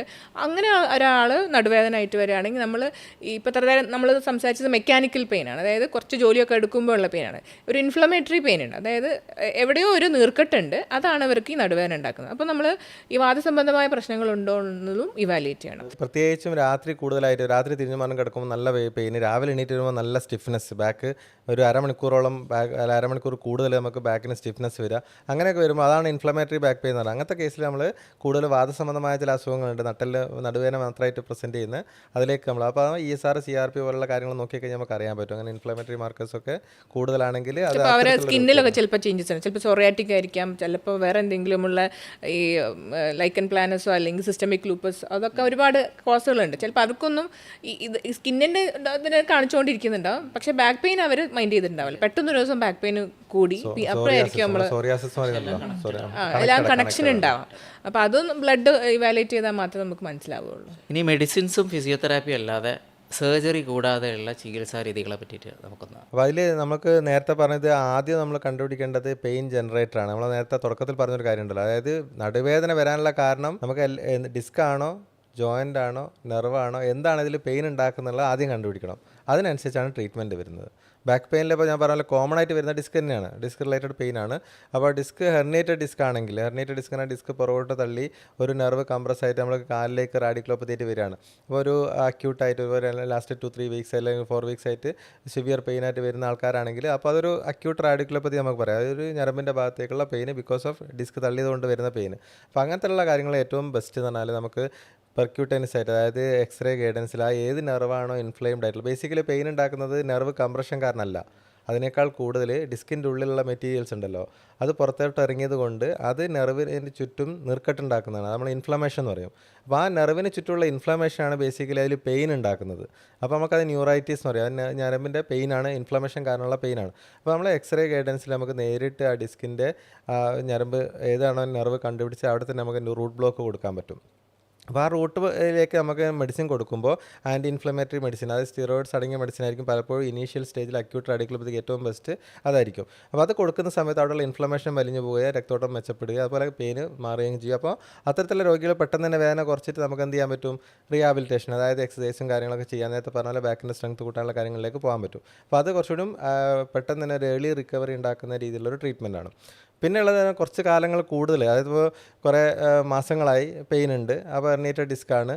അപ്പോൾ അങ്ങനത്തെ ഉള്ള ആൾക്കാർക്ക് നമ്മൾ കുറച്ചുകൂടി നമ്മുടെ ഡിസ്ക് ചുരുങ്ങാനുള്ള ഒരു ട്രീറ്റ്മെൻറ്റ്, അപ്പോൾ ഫോർ എക്സാമ്പിൾ ഡിസ്കിന് ഒരു ഓസോൺ ട്രീറ്റ്മെൻറ്റ്, ഓസോൺ ന്യൂക്ലിയലൈസേഷൻ ആണ്. അപ്പോൾ ഡിസ്കിൻ്റെ ഉള്ളിലേക്ക് നമ്മൾ ഓസോൺ ഇഞ്ചക്ഷൻ കൊടുക്കുമ്പോൾ ഡിസ്ക് കുറച്ചൊന്ന് ചുരുങ്ങും. അപ്പോൾ നമുക്ക് അത് നെർവിൻ്റെ കംപ്രഷൻ കുറയുകയും ചെയ്യും. അതിൻ്റെ കൂട്ടത്തിൽ നമുക്ക് ഈ ഇത് ഇൻഫ്ലമേഷൻ ഉണ്ടെങ്കിൽ അതും കൂടി കൊടുക്കാൻ പറ്റും, രണ്ടും ഒരുമിച്ച് ചെയ്യാൻ പറ്റും. അപ്പോൾ അങ്ങനെ ചെയ്തിട്ട് അതിൻ്റെ കൂടെ നമ്മൾ റീഹാബിലിറ്റേറ്റ് ചെയ്യാന്നുള്ളതാണ് വരിക. ഇതിലൊന്നും അല്ല ഇപ്പോൾ ക്രോണിക് ആയിട്ടുള്ള റാഡിക്കൽ, ഇപ്പോൾ ഈ ഓസോൺ ന്യൂക്ലിയലൈസിസ് പറഞ്ഞാൽ നമുക്ക് ഡിസ്കിനുള്ളിൽ വെള്ളത്തിന് അംശം ഉണ്ടെങ്കിൽ മാത്രമേ ചെയ്യാൻ പറ്റുള്ളൂ. അപ്പോൾ ഡിസ്ക് തള്ളിയിട്ടുണ്ട്, പക്ഷേ ഡിസ്കിനുള്ളിൽ വെള്ളത്തിൻ്റെ അംശം ഇപ്പോഴും ബാക്കിയുണ്ടെങ്കിൽ നമുക്ക് ഓസോൺ ന്യൂക്ലിയലൈസിസ് ചെയ്യാൻ പറ്റും, ഓസോൺ ഇഞ്ചക്ഷൻ ചെയ്യാൻ പറ്റും. പക്ഷേ അതല്ല, അതിൽ നിൽക്കുന്നില്ല, അങ്ങനത്തെ ഒരാൾ കുറേ ക്രോണിക്കാണ്, ബ്ലാക്ക് ആയിട്ടുള്ള ഡിസ്ക്കാണ്, അങ്ങനത്തെ ഒരു സംഭവമാണെങ്കിൽ നമുക്ക് ആ നെർവിൻ്റെ എന്ത് ചെയ്യാൻ പറ്റും, നെർവിൻ്റെ പ്രശ്നങ്ങൾ മാറ്റാൻ വേണ്ടിയിട്ട് ഒരു റേഡിയോ ഫ്രീക്വൻസി അബ്ലേഷൻ, അതായത് DRG എന്ന് പറഞ്ഞാൽ അതിൽ പൾസ്ഡ് RF എന്ന് പറഞ്ഞ ട്രീറ്റ്മെൻറ്റ്, റേഡിയോ ഫ്രീക്വൻസി ട്രീറ്റ്മെൻറ്റ് കൊടുക്കാൻ പറ്റും. അപ്പോൾ അത് നെർവ് പെയിൻ റിലീഫ് ഉണ്ടാക്കും. അതിനുശേഷം നമ്മൾ എന്ത് ചെയ്താലും, ഇതിപ്പോൾ എന്ത് ഇഞ്ചക്ഷൻ കൊടുത്താലും മെഡിസിൻ കൊടുത്താലും നമുക്ക് പെയിൻ മാറിക്കഴിഞ്ഞാൽ നമ്മൾ റീഹാബിലിറ്റേഷൻ ചെയ്യണം. അപ്പോഴാണ് നമുക്ക് എന്താണ് ഇതിൻ്റെ ലോങ് ടേം റിസൾട്ട് എന്ന് പറയുന്നത് അപ്പോഴാണ്. അതായത് രോഗി വന്ന പ്രശ്നം എന്താണോ അത് നമ്മൾ പെയിനൊക്കെ മാറ്റിയതിന് ശേഷം നമ്മൾ ബാക്കിൻ്റെ സ്ട്രെങ്തനിങ്ങും കാര്യങ്ങളൊക്കെ ചെയ്ത് തിരിച്ച് നോർമൽ ലെവലിലേക്ക് നമ്മൾ കൊണ്ടുവരാൻ പറ്റുകയാണെങ്കിൽ അത് ഏത് ട്രീറ്റ്മെൻറ്റ് എടുത്താലും അതിനുള്ള ബെനിഫിറ്റ് ഉണ്ടാവും. അല്ലെങ്കിൽ നമ്മൾ കുറച്ച് കാലത്തേക്ക് പെയിൻ മാറ്റി മരവിപ്പിച്ച് നിർത്താനുള്ള രീതിയിലുള്ള ട്രീറ്റ്മെൻറ്റ് ചെയ്തുകൊണ്ട് അങ്ങനത്തെ ഒരു രീതിയിൽ ചെയ്തുകൊണ്ട് കാര്യമില്ല. അപ്പോൾ ഇത് ചെയ്ത് അതിൻ്റെ കൂടുതൽ നമ്മൾ റീഹാബിലിറ്റേഷൻ കൂടി ചെയ്ത് കഴിഞ്ഞാൽ നമ്മൾ ലോങ് ടേം റിസൾട്ട് ഉണ്ടാക്കും.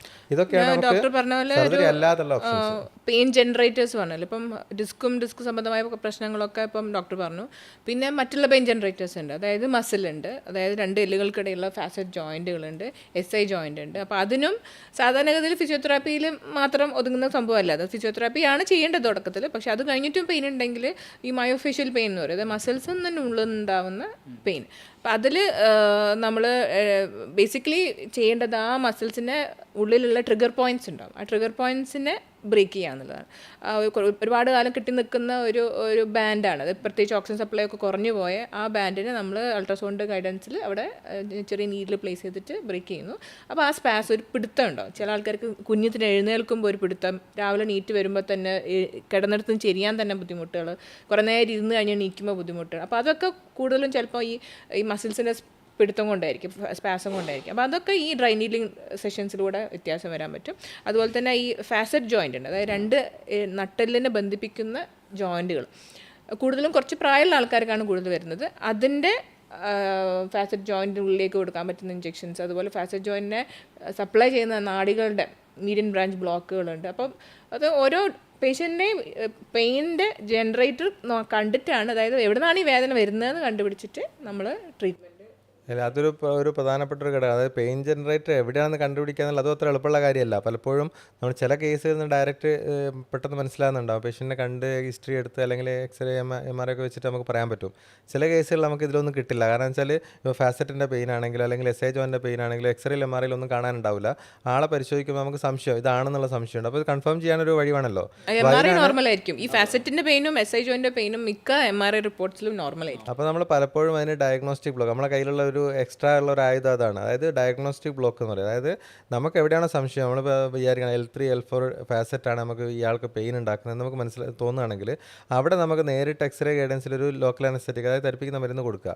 അപ്പോൾ ആളുടെ പെയിന് കൃത്യമായിട്ടൊന്ന് അസസ് ചെയ്ത് നോക്കുക. കംപ്ലീറ്റ് പെയിൻ മാറുന്നുണ്ടെങ്കിൽ 80% റിലീഫ് ഉണ്ടെങ്കിൽ അത് അവിടെയാണ് പെയിൻ സോഴ്സ് നമുക്ക് കൺഫേം ആക്കാൻ പറ്റും.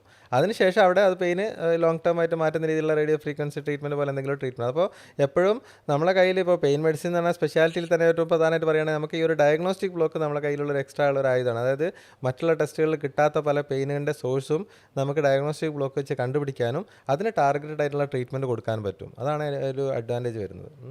അപ്പോൾ ഇത്രയും പെയിൻ പ്രൊസീജിയേഴ്സിനെ പറ്റി ഇങ്ങനെ ഡിസ്കസ് ചെയ്തപ്പോൾ എനിക്ക് മനസ്സിലായത്, ഇപ്പോൾ പേഷ്യൻസൊക്കെ കേൾക്കുമ്പോൾ ഈ വീഡിയോ കേൾക്കുമ്പോൾ വളരെ കോംപ്ലിക്കേറ്റഡ് ആയിട്ട് തോന്നും. ഇത് നട്ടെല്ലിനുള്ള ഇഞ്ചക്ഷനുകളാണ്. അപ്പോൾ നമ്മൾ ഇത് അനസ്തീസിയ സപ്പോർട്ടോട് കൂടിയാണോ ചെയ്യുന്നതെന്നുള്ളതൊരു ചോദ്യം. രണ്ടാമത്, എത്ര ദിവസം നമ്മൾ അഡ്മിറ്റ് ചെയ്യണം, ഹോസ്പിറ്റലിൽ എത്ര ദിവസം അഡ്മിറ്റ് ചെയ്യണം എന്നുള്ളത് അടുത്ത ചോദ്യം. പെയിൻ മെഡിസിനിൽ, അതായത് ഇൻ്റർവെൻഷണൽ പെയിൻ മെഡിസിനിൽ ഒരു 95% പ്രൊസീജിയേഴ്സും 99% പ്രൊസീജിയേഴ്സും OP ബേസിസിലാണ്. അതായത് നമുക്ക് രാവിലെ ഒരു പേഷ്യൻറ്റ് വന്നു കഴിഞ്ഞാൽ ചില കേസുകൾ അരമണിക്കൂർ കൊണ്ട് ചെയ്ത് കഴിഞ്ഞിട്ട് പോകാം. ചിലത് നമുക്ക് ഹാഫ് ഡേ വേണ്ടി വരും. ഇപ്പോൾ പറഞ്ഞ പോലെ ഈ റൂട്ട് ബ്ലോക്ക്, ട്രാൻസ്ഫറാമൽ എപ്പിഡ്യൂറൽ ഇഞ്ചക്ഷൻ എന്നൊക്കെ പറയുന്ന ആ റൂട്ട് ബ്ലോക്കിന് നമുക്ക് രാവിലെ വന്നു കഴിഞ്ഞാൽ ഉച്ചയാകുമ്പോഴത്തേക്ക് പേഷ്യൻറ്റ് ഡിസ്ചാർജ് ചെയ്തിട്ട് പോകാൻ പറ്റും. വാക്കിംഗ് ആയിട്ട് തന്നെ പോകാൻ പറ്റും. ഒരു ബൈസ്റ്റാൻഡർ വേണമെന്നേ ഉള്ളൂ. പിന്നെ ചില പ്രൊസീജിയേഴ്സിന് ഇപ്പം പറഞ്ഞ ഫാസറ്റ് ജോയിൻറ്റ് ഇഞ്ചെക്ഷൻ അതൊരു ഹാഫ് ആൻ അവറിൽ പോലും വേണ്ട. അപ്പം അതൊന്നും അനസ്തേഷ്യ ആ ചെയ്യേണ്ട ഭാഗത്ത് മാത്രം ധരിപ്പിച്ച് ചെയ്യേണ്ട പ്രൊസീജിയേഴ്സാണ്. GA-യുടെ ആവശ്യമില്ല, ജനറൽ അനസ്തേഷ്യയുടെ ആവശ്യമില്ല, മൊത്തമായിട്ട് മയക്കേണ്ട ആവശ്യമില്ല, IP-യുടെ ആവശ്യമില്ല. തീർത്തും നമുക്ക് അൾട്രാസൗണ്ടിൻ്റെയും എക്സ്റേയുടെ ഗൈഡൻസിൽ ചെയ്യുന്നതാണ്. സൈഡ് എഫക്ട്സേ ഇല്ല. ഇതാണ് ഇൻ്റർവെൻഷണൽ പെയിൻ മെഡിസിൻ്റെ ഏറ്റവും വലിയ അഡ്വാൻറ്റേജ്. അതാണ് ഡേ കെയർ ആയിട്ട് ചെയ്തു പോകാം, സെയിം ഡേ തന്നെ വീട്ടിൽ പോകാം. അപ്പോൾ എവിടെ മയക്കേണ്ട കാര്യങ്ങളൊന്നുമില്ല. അപ്പോൾ അവർക്ക് വീട്ടിൽ വലിയ റെസ്റ്റും ആവശ്യമില്ല. ചെയ്ത് കഴിഞ്ഞാൽ 2-3 റെസ്റ്റും കഴിഞ്ഞാൽ അവർക്ക് നോർമൽ ആക്ടിവിറ്റീസിലേക്ക് സ്റ്റാർട്ട് ചെയ്യുകയും ചെയ്യാം. അപ്പോൾ ഇതൊക്കെയാണ് ശരിക്കും ഇൻ്റർവെൻഷണൽ പെയിൻ മെഡിസിൻ നമ്മൾ റീജനറേറ്റീവ് ട്രീറ്റ്മെൻറ്റ്സും ചെയ്യാറുണ്ട്. അതായത് മുട്ടിൻ്റെ തേയ്മാനത്തിനൊക്കെ PRP ഇഞ്ചെക്ഷൻസ് കൊടുക്കാറുണ്ട്. അപ്പോൾ അതും പേഷ്യൻ്റ് ഇവാലുവേഷൻ കഴിഞ്ഞ് കഴിഞ്ഞാൽ അന്ന് തന്നെ ചെയ്തിട്ട് വീട്ടിൽ പോകാൻ പറ്റുന്ന ഇതൊരു റീജനറേറ്റീവ് മെഡിസിൻ സ്പൈനിൽ ചെയ്യാൻ പറ്റുമല്ലോ. നമ്മൾ ബാക്ക് പെയിനെ കുറിച്ചാണ് ഡിസ്കസ് ചെയ്യുന്നത്. അപ്പോൾ സ്പൈനിൽ റീജനറേറ്റീവ് മെഡിസിനും നല്ല ഇപ്പോൾ ഇവോൾവ് ചെയ്തിട്ടുള്ളൊരു ഏറ്റവും നല്ലൊരു ഓപ്ഷൻസാണ്. അതായത് നമ്മൾ നേരത്തെ പറഞ്ഞു ഡിസ്കിൻ്റെ തേയ്മാനം എന്ന് പറഞ്ഞു. തുടക്കത്തിൽ ഡിസ്കിൻ്റെ തേയ്മാനം, ആൻലാർ ടയർ ഉണ്ടാവും, ഡിസ്കിൻ്റെ തേയ്മാനം ഉണ്ടാവും, ബാക്ക് പെയിൻ മാത്രമേ ഉണ്ടാവുള്ളൂ, കാലിലേക്കൊന്നും പെയിൻ ഇല്ല. അപ്പോൾ അത്തരത്തിലുള്ള ആൾക്കാർക്ക് ഇപ്പോൾ ഇത് തേയ്മാനം മാറാൻ എന്തെങ്കിലും ഓപ്ഷൻ ഉണ്ടോ എന്നുള്ളതാണ് നമ്മുടെ ചോദ്യം. ഇപ്പോൾ പെയിന് മാറ്റിയാൽ പോരാ, എനിക്ക് തേയ്മാനം തന്നെ മാറണം, അവിടെയുള്ള ആൻലാർ ടയർ മാറണം, അങ്ങനത്തെ ഒരു ഓപ്ഷൻ ഉണ്ടോ എന്ന് ചോദിക്കുമ്പോൾ അതിലുള്ള ആൻസർ റീജനറേറ്റീവ് മെഡിസിനാണ്. അതായത് നമുക്കവിടെ PRP കൊടുക്കാം, അല്ലെങ്കിൽ സ്റ്റെം സെൽസ്, BMAC പോലെയുള്ള സമയം നമ്മളെ ബോണിൽ നിന്ന് അല്ലെങ്കിൽ നമ്മളെ ഫാറ്റിൽ നിന്ന് എടുക്കുന്ന സ്റ്റെം സെൽസ് ഉപയോഗിച്ച് നേരെ ആ ഡിസ്കിൻ്റെ ഉള്ളിൽ ആൻലാർ ടയറുള്ള ഭാഗത്തേക്ക് നമ്മൾ കൊടുക്കുകയാണെങ്കിൽ അത് റീജനറേറ്റ് ചെയ്യും.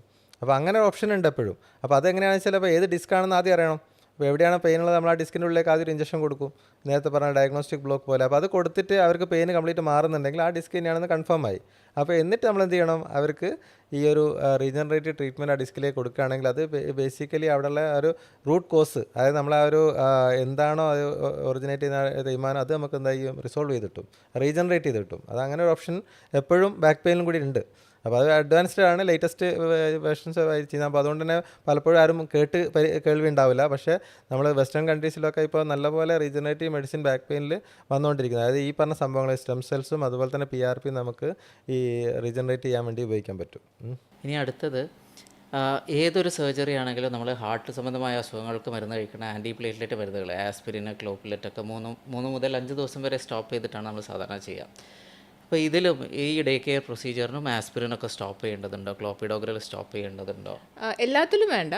ഈ പറഞ്ഞ പോലെ നമ്മളിപ്പോൾ റൂട്ട് ബ്ലോക്ക് കൊടുക്കുന്നു, ട്രാൻസ്ഫറാമിൽ എപ്പിഡ്യൂറൽ ഇഞ്ചക്ഷൻ കൊടുക്കുന്നു, അല്ലെങ്കിൽ ഒരു കോഡൽ എപ്പിഡ്യൂറൽ കൊടുക്കുക. അതായത് നമ്മളെ നട്ടലിന് ചുറ്റുമുള്ള ഒരു സ്പേസാണ് എപ്പിഡ്യൂറൽ സ്പേസ്. അതിന് പുറത്തേക്ക് വരുന്ന നെർവ് റൂട്ട്സ് ആണ് നമ്മൾ ടാർഗറ്റ്. അപ്പോൾ അതൊരു ക്ലോസ്ഡ് സ്പേസാണ്. അതായത് അവിടെ എന്തെങ്കിലും ബ്ലീഡിങ് വന്നു കഴിഞ്ഞാൽ അത് ആ ബ്ലഡ് പുറത്തോട്ട് പോകാൻ വഴികളില്ല. അപ്പോൾ അങ്ങനത്തെ ഇഞ്ചെക്ഷൻസിന് നമ്മൾ ഈ പറഞ്ഞ പോലെ ആൻറ്റി പ്ലേറ്റ്ലെറ്റ്സ് സ്റ്റോപ്പ് ചെയ്യണം. അതായത് ക്ലോപ്ലെറ്റ് ആണെങ്കിൽ 7 days, എക്കോസ്പിരിൻ ആണെങ്കിൽ അറ്റ്ലീസ്റ്റ് 3 days നമ്മൾ സ്റ്റോപ്പ് ചെയ്യേണ്ടതായിട്ട്. പക്ഷേ ഈ പറഞ്ഞ മയോഫേഷ്യൽ ഡ്രൈ നീഡ്ലിങ്ങിനോ അല്ലെങ്കിൽ ഫാസറ്റിൻ്റെ ഇഞ്ചക്ഷനോ SI ജോയിൻറ്റ് ഇഞ്ചക്ഷനോ ഒന്നും ഈ ഒരു കോംപ്ലിക്കേഷൻ ഇല്ല. അതൊക്കെ വെച്ചാൽ ബ്ലീഡിങ് വന്നു കഴിഞ്ഞാലും ഡിസ്പേഴ്സ് ചെയ്ത് പോകാനുള്ള സ്ഥലങ്ങളുണ്ട്. അപ്പോൾ ഇങ്ങനത്തെ പ്രൊസീജിയേഴ്സിന് മാത്രം അത് ഡോക്ടർ കൃത്യമായി പറഞ്ഞു തരും ഏതാണ് നിങ്ങൾക്ക് ചെയ്യേണ്ട പ്രൊസീജിയേഴ്സ് എന്താണ്. വന്നാൽ റിസ്ക് ഉണ്ടാവാൻ സാധ്യതയുള്ള കാര്യത്തിൽ സ്റ്റോപ്പ് ചെയ്താണ് നല്ലത്, ഐഡിയൽ. അതല്ലാത്ത കാര്യങ്ങളിൽ നമുക്കത് അതുമായിട്ട് കണ്ടിന്യൂ ചെയ്യാൻ പറ്റും. അല്ലെങ്കിൽ വളരെ ചെറിയ നീഡിൽ ഉപയോഗിച്ച് ചെയ്യുന്നതാണെങ്കിൽ അത് നമുക്ക് വലിയ കുഴപ്പമില്ലാതെ ചെയ്യാൻ പറ്റും. ചില പേഷ്യൻസ് വരും, നാളെ ഗൾഫ് പോവാണ്, അപ്പോൾ ഇന്ന് തന്നെ നമുക്ക് പ്രൊസീജിയർ ചെയ്ത് പോകാൻ പറ്റുമോ എന്ന് ചോദിച്ചിട്ട് വരും. എന്താണ് ഇങ്ങനെ ഡേ കെയർ പ്രൊസീജിയേഴ്സ്? അവർക്ക് റെസ്റ്റ് വേണോ, അതോ നമുക്ക് നാളെ ഗൾഫ് പോകുന്ന ആളുകൾക്ക് ഇന്ന് ചെയ്ത് കൊടുത്തിട്ട് വീട്ടിലേക്ക് വിടാൻ പറ്റുമോ? ചെയ്യാൻ പറ്റും ശരിക്കും. ചെയ്യുന്നതിന് കുഴപ്പമില്ല. യൂഷ്വലി ഞാൻ നേരത്തെ പറഞ്ഞ പോലെ എല്ലാ പ്രൊസീജിയേഴ്സും നമ്മൾ പറഞ്ഞാൽ ഒരു 2-3 days റെസ്റ്റ് പറയും. അത് എന്തുകൊണ്ടാണെന്ന് വെച്ചാൽ പലപ്പോഴും നമ്മളിപ്പോൾ ഒരു ഇൻഫ്ലമേഷൻ, ഒരു സ്റ്റിറോയിഡ് ഇഞ്ചക്ഷനാണ് കൊടുക്കുന്നതെങ്കിൽ അതിൻ്റെ ഒരു ആൻറ്റി ഇൻഫ്ലമേറ്ററി ഇഫക്റ്റ് വരാനുള്ള സമയം എന്ന് പറഞ്ഞാൽ 3 to 5 days ആണ്. നമ്മൾ ഇഞ്ചക്ഷൻ ചെയ്ത് അന്നേരം തന്നെ പെയിന് മാറില്ല. അപ്പോൾ ലോക്കൽ അനസ്തെറ്റിക് ഇഫക്റ്റ് കഴിയുമ്പോൾ പെയിന് ഒരു 2 ദിവസത്തെക്കുറിച്ച് പെയിൻ ഉണ്ടാവും. കാരണം ഈ സ്റ്റിറോയിഡിൻ്റെ ഇഫക്റ്റ് ടേക്ക് ഓവർ ചെയ്യാൻ ഒരു 3-4 ദിവസം എടുക്കും. അപ്പോൾ 5 ദിവസം ആകുമ്പോഴാണ് അവർക്ക് അതിൻ്റെ റിസൾട്ട് പറയാൻ പറ്റുള്ളൂ. അപ്പോൾ അതിൻ്റെ ഇടയിൽ കുറച്ച് പെയിൻ ഉണ്ടാകാനുള്ള സാധ്യതയുണ്ട്. അത് മാത്രമേ ഇതുകൊണ്ടുള്ള പ്രശ്നമുള്ളൂ. അല്ലാതെ ഇവർ ഇന്ന് ചെയ്ത് നാളെ പോകുന്നതിന് കുഴപ്പമില്ല, അവിടെ പോയിട്ട് റെസ്റ്റ് എടുക്കാൻ പറ്റുമെങ്കിൽ അങ്ങനെ ചെയ്യാം അവർക്ക്. അപ്പോൾ നമ്മളിപ്പോൾ ഇന്ന് ചെയ്ത് ഇപ്പോൾ ഗൾഫിലേക്ക് പോവുകയാണ്, നാളെ ഗൾഫിലേക്ക് പോവുകയാണ്, നാളെ ഗൾഫിൽ പോയിട്ട് 2 ദിവസം അവർക്ക് ജോലിക്ക് പോകുന്നതിന് മുന്നേ റെസ്റ്റ് എടുക്കാൻ പറ്റുമെങ്കിൽ അപ്പോഴത്തേക്ക് അവരുടെ ഈ നമ്മൾ ചെയ്തതിൻ്റെ റിസൾട്ട് വരും. അതാണ് ആ ഒരു പ്രശ്നം മാത്രമേ ഉള്ളൂ. അല്ലാതെ റെസ്റ്റ് എടുത്ത് വീട്ടിൽ കംപ്ലീറ്റ് കിടക്കണം എന്നുള്ള ഒരു ആവശ്യമൊന്നുമില്ല. മനസ്സിലായില്ല? പിന്നെ അവർ ചെയ്യുന്ന ജോലിക്കനുസരിച്ചുണ്ടാകും. ഒരു ഓഫീസിൽ ഒരു സെഡൻറ്ററി ആയിട്ട് ഇരിക്കേണ്ട ഒരാളാണെങ്കിൽ കുഴപ്പമൊന്നുമില്ല, ഇപ്പോൾ 2 ദിവസം കഴിഞ്ഞാൽ പോവാം. പക്ഷെ അവിടെ പോയിട്ടൊരു അധ്വാനിക്കുന്നൊരു ജോലിയാണ് ചെയ്യുന്നതെങ്കിൽ ഈ ചെയ്ത പ്രൊസീജിയേഴ്സും പിന്നെ റെസ്റ്റും ഒന്നും കിട്ടാണ്ടാകുമ്പോൾ ഓൾറെഡി ഉള്ള വേദന മാറുന്നുമില്ല, ഉള്ളത് അധികമാവുകയും ചെയ്യും. അപ്പോൾ അതൊരു ഓരോരുത്തരുടെ അവരുടെ ഹിസ്റ്ററി ഒക്കെ അനുസരിച്ച് നമുക്ക് പറഞ്ഞു കൊടുക്കാം. ഇനി ചില കേസുകളിൽ നമ്മൾ സ്റ്റിറോയിഡ് ഇഞ്ചക്ഷൻ ആണല്ലോ വെക്കുക. സ്റ്റിറോയിഡിന് കുറേ കോംപ്ലിക്കേഷൻസ് ഉണ്ട് നമ്മൾ കേൾക്കുന്നുണ്ട്. അതായത് സ്റ്റിറോയിഡ് കഴിച്ച് കഴിഞ്ഞാൽ വെയിറ്റ് കൂടും, അല്ലെങ്കിൽ ഷുഗർ ഭയങ്കര ഷൂട്ടപ്പ് ചെയ്യും. ചിലപ്പോൾ 300-400 ഒക്കെ ഉള്ള ഷുഗേഴ്സുള്ള പേഷ്യൻസ് ഒക്കെ ആയിരിക്കും. അപ്പോൾ ഈ ഡോസ് ഓഫ് സ്റ്റിറോയിഡ് വെച്ചതുകൊണ്ട് കോംപ്ലിക്കേഷൻസ് ഈ പറയുന്ന പോലെ വെയിറ്റ് ഗെയിനോ ഷുഗർ കൂടുന്നതോ അല്ലെങ്കിൽ ഷുഗറിൻ്റെ കോംപ്ലിക്കേഷൻസ് വരുമോ അങ്ങനെ സാധ്യതകളുണ്ടോ? അതിൽ നമുക്ക് ഈ സ്റ്റിറോയിഡിനെ കുറിച്ച് പറയുമ്പോൾ ഈ ക്വസ്റ്റ്യൻ സ്ഥിരമായിട്ട് ഉണ്ടാകുന്നതാണ്. സ്റ്റിറോയിഡ് ഇഞ്ചക്ഷൻ വളരെ നമ്മൾ കഴിയുന്ന സ്റ്റിറോയിഡ് ഒഴിവാക്കാനാണ് നോക്കുക. പക്ഷേ അത്യാവശ്യം ഞാൻ നേരത്തെ പറഞ്ഞാൽ നെർവ് റൂട്ട് ഇൻഫ്ലമേഷനും കാര്യങ്ങളൊക്കെ ആണെങ്കിൽ നമുക്ക് എന്തായാലും സ്റ്റിറോയിഡ് ആവശ്യം വരും. ചില കേസിൽ ഇൻഫ്ലമേഷൻ അത് പോകുകയാണെങ്കിൽ സ്റ്റിറോയിഡ് ആവശ്യം വരും. പക്ഷേ അതിൽ അഡ്വാൻറ്റേജ് എന്ന് വെച്ചാൽ നമ്മളിപ്പോൾ ഒരു ടാബ്ലറ്റ് സ്റ്റിറോയിഡ് കഴിക്കുമ്പോൾ നമ്മൾ വലിയ ഡോസിലുള്ള സ്റ്റിറോയിഡ് കുറേ ദിവസം കണ്ടിന്യൂസ് ആയിട്ട് കഴിക്കുമ്പോഴേ നമുക്കൊരു റിസൾട്ട് കിട്ടുള്ളൂ. ഇത് നമ്മൾ നേരിട്ട് എവിടെയാണോ ഏത് നെർവാണോ ഇൻഫ്ലെയിംഡ് ആയിട്ടുള്ള അവിടെ ഡയറക്റ്റായിട്ട് കൊടുക്കുകയാണ്.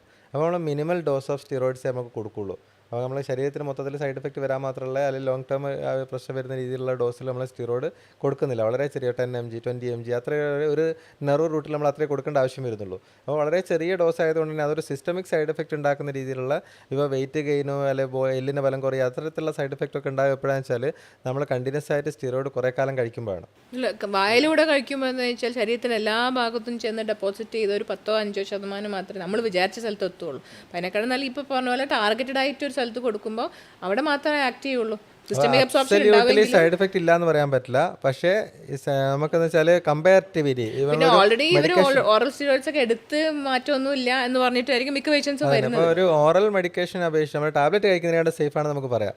ടാബ്ലറ്റ് കഴിക്കുന്നതിനാണ് സേഫാണ് ശരിക്കും ഡയറക്റ്റായിട്ട് അവിടെ കൊടുക്കുന്നത്. സെക്കൻഡ് സൈഡ് എഫക്റ്റ് എന്താണെന്ന് ചോദിച്ചു കഴിഞ്ഞാൽ നമ്മൾ ഈ ഷുഗറിൻ്റെ കാര്യം പറഞ്ഞല്ലോ. അപ്പോൾ ഷുഗർ അൺകൺട്രോൾ ആയിട്ടുള്ള ആൾക്കാർക്ക് എപ്പോഴും സ്റ്റിറോയിഡ് എന്ത് ഇഞ്ചക്ഷൻ ചെയ്ത് കഴിഞ്ഞാലും അത് എന്ത് ചെയ്യും ഭയങ്കരമായിട്ട് ഫ്ലെയറപ്പ് ചെയ്യും.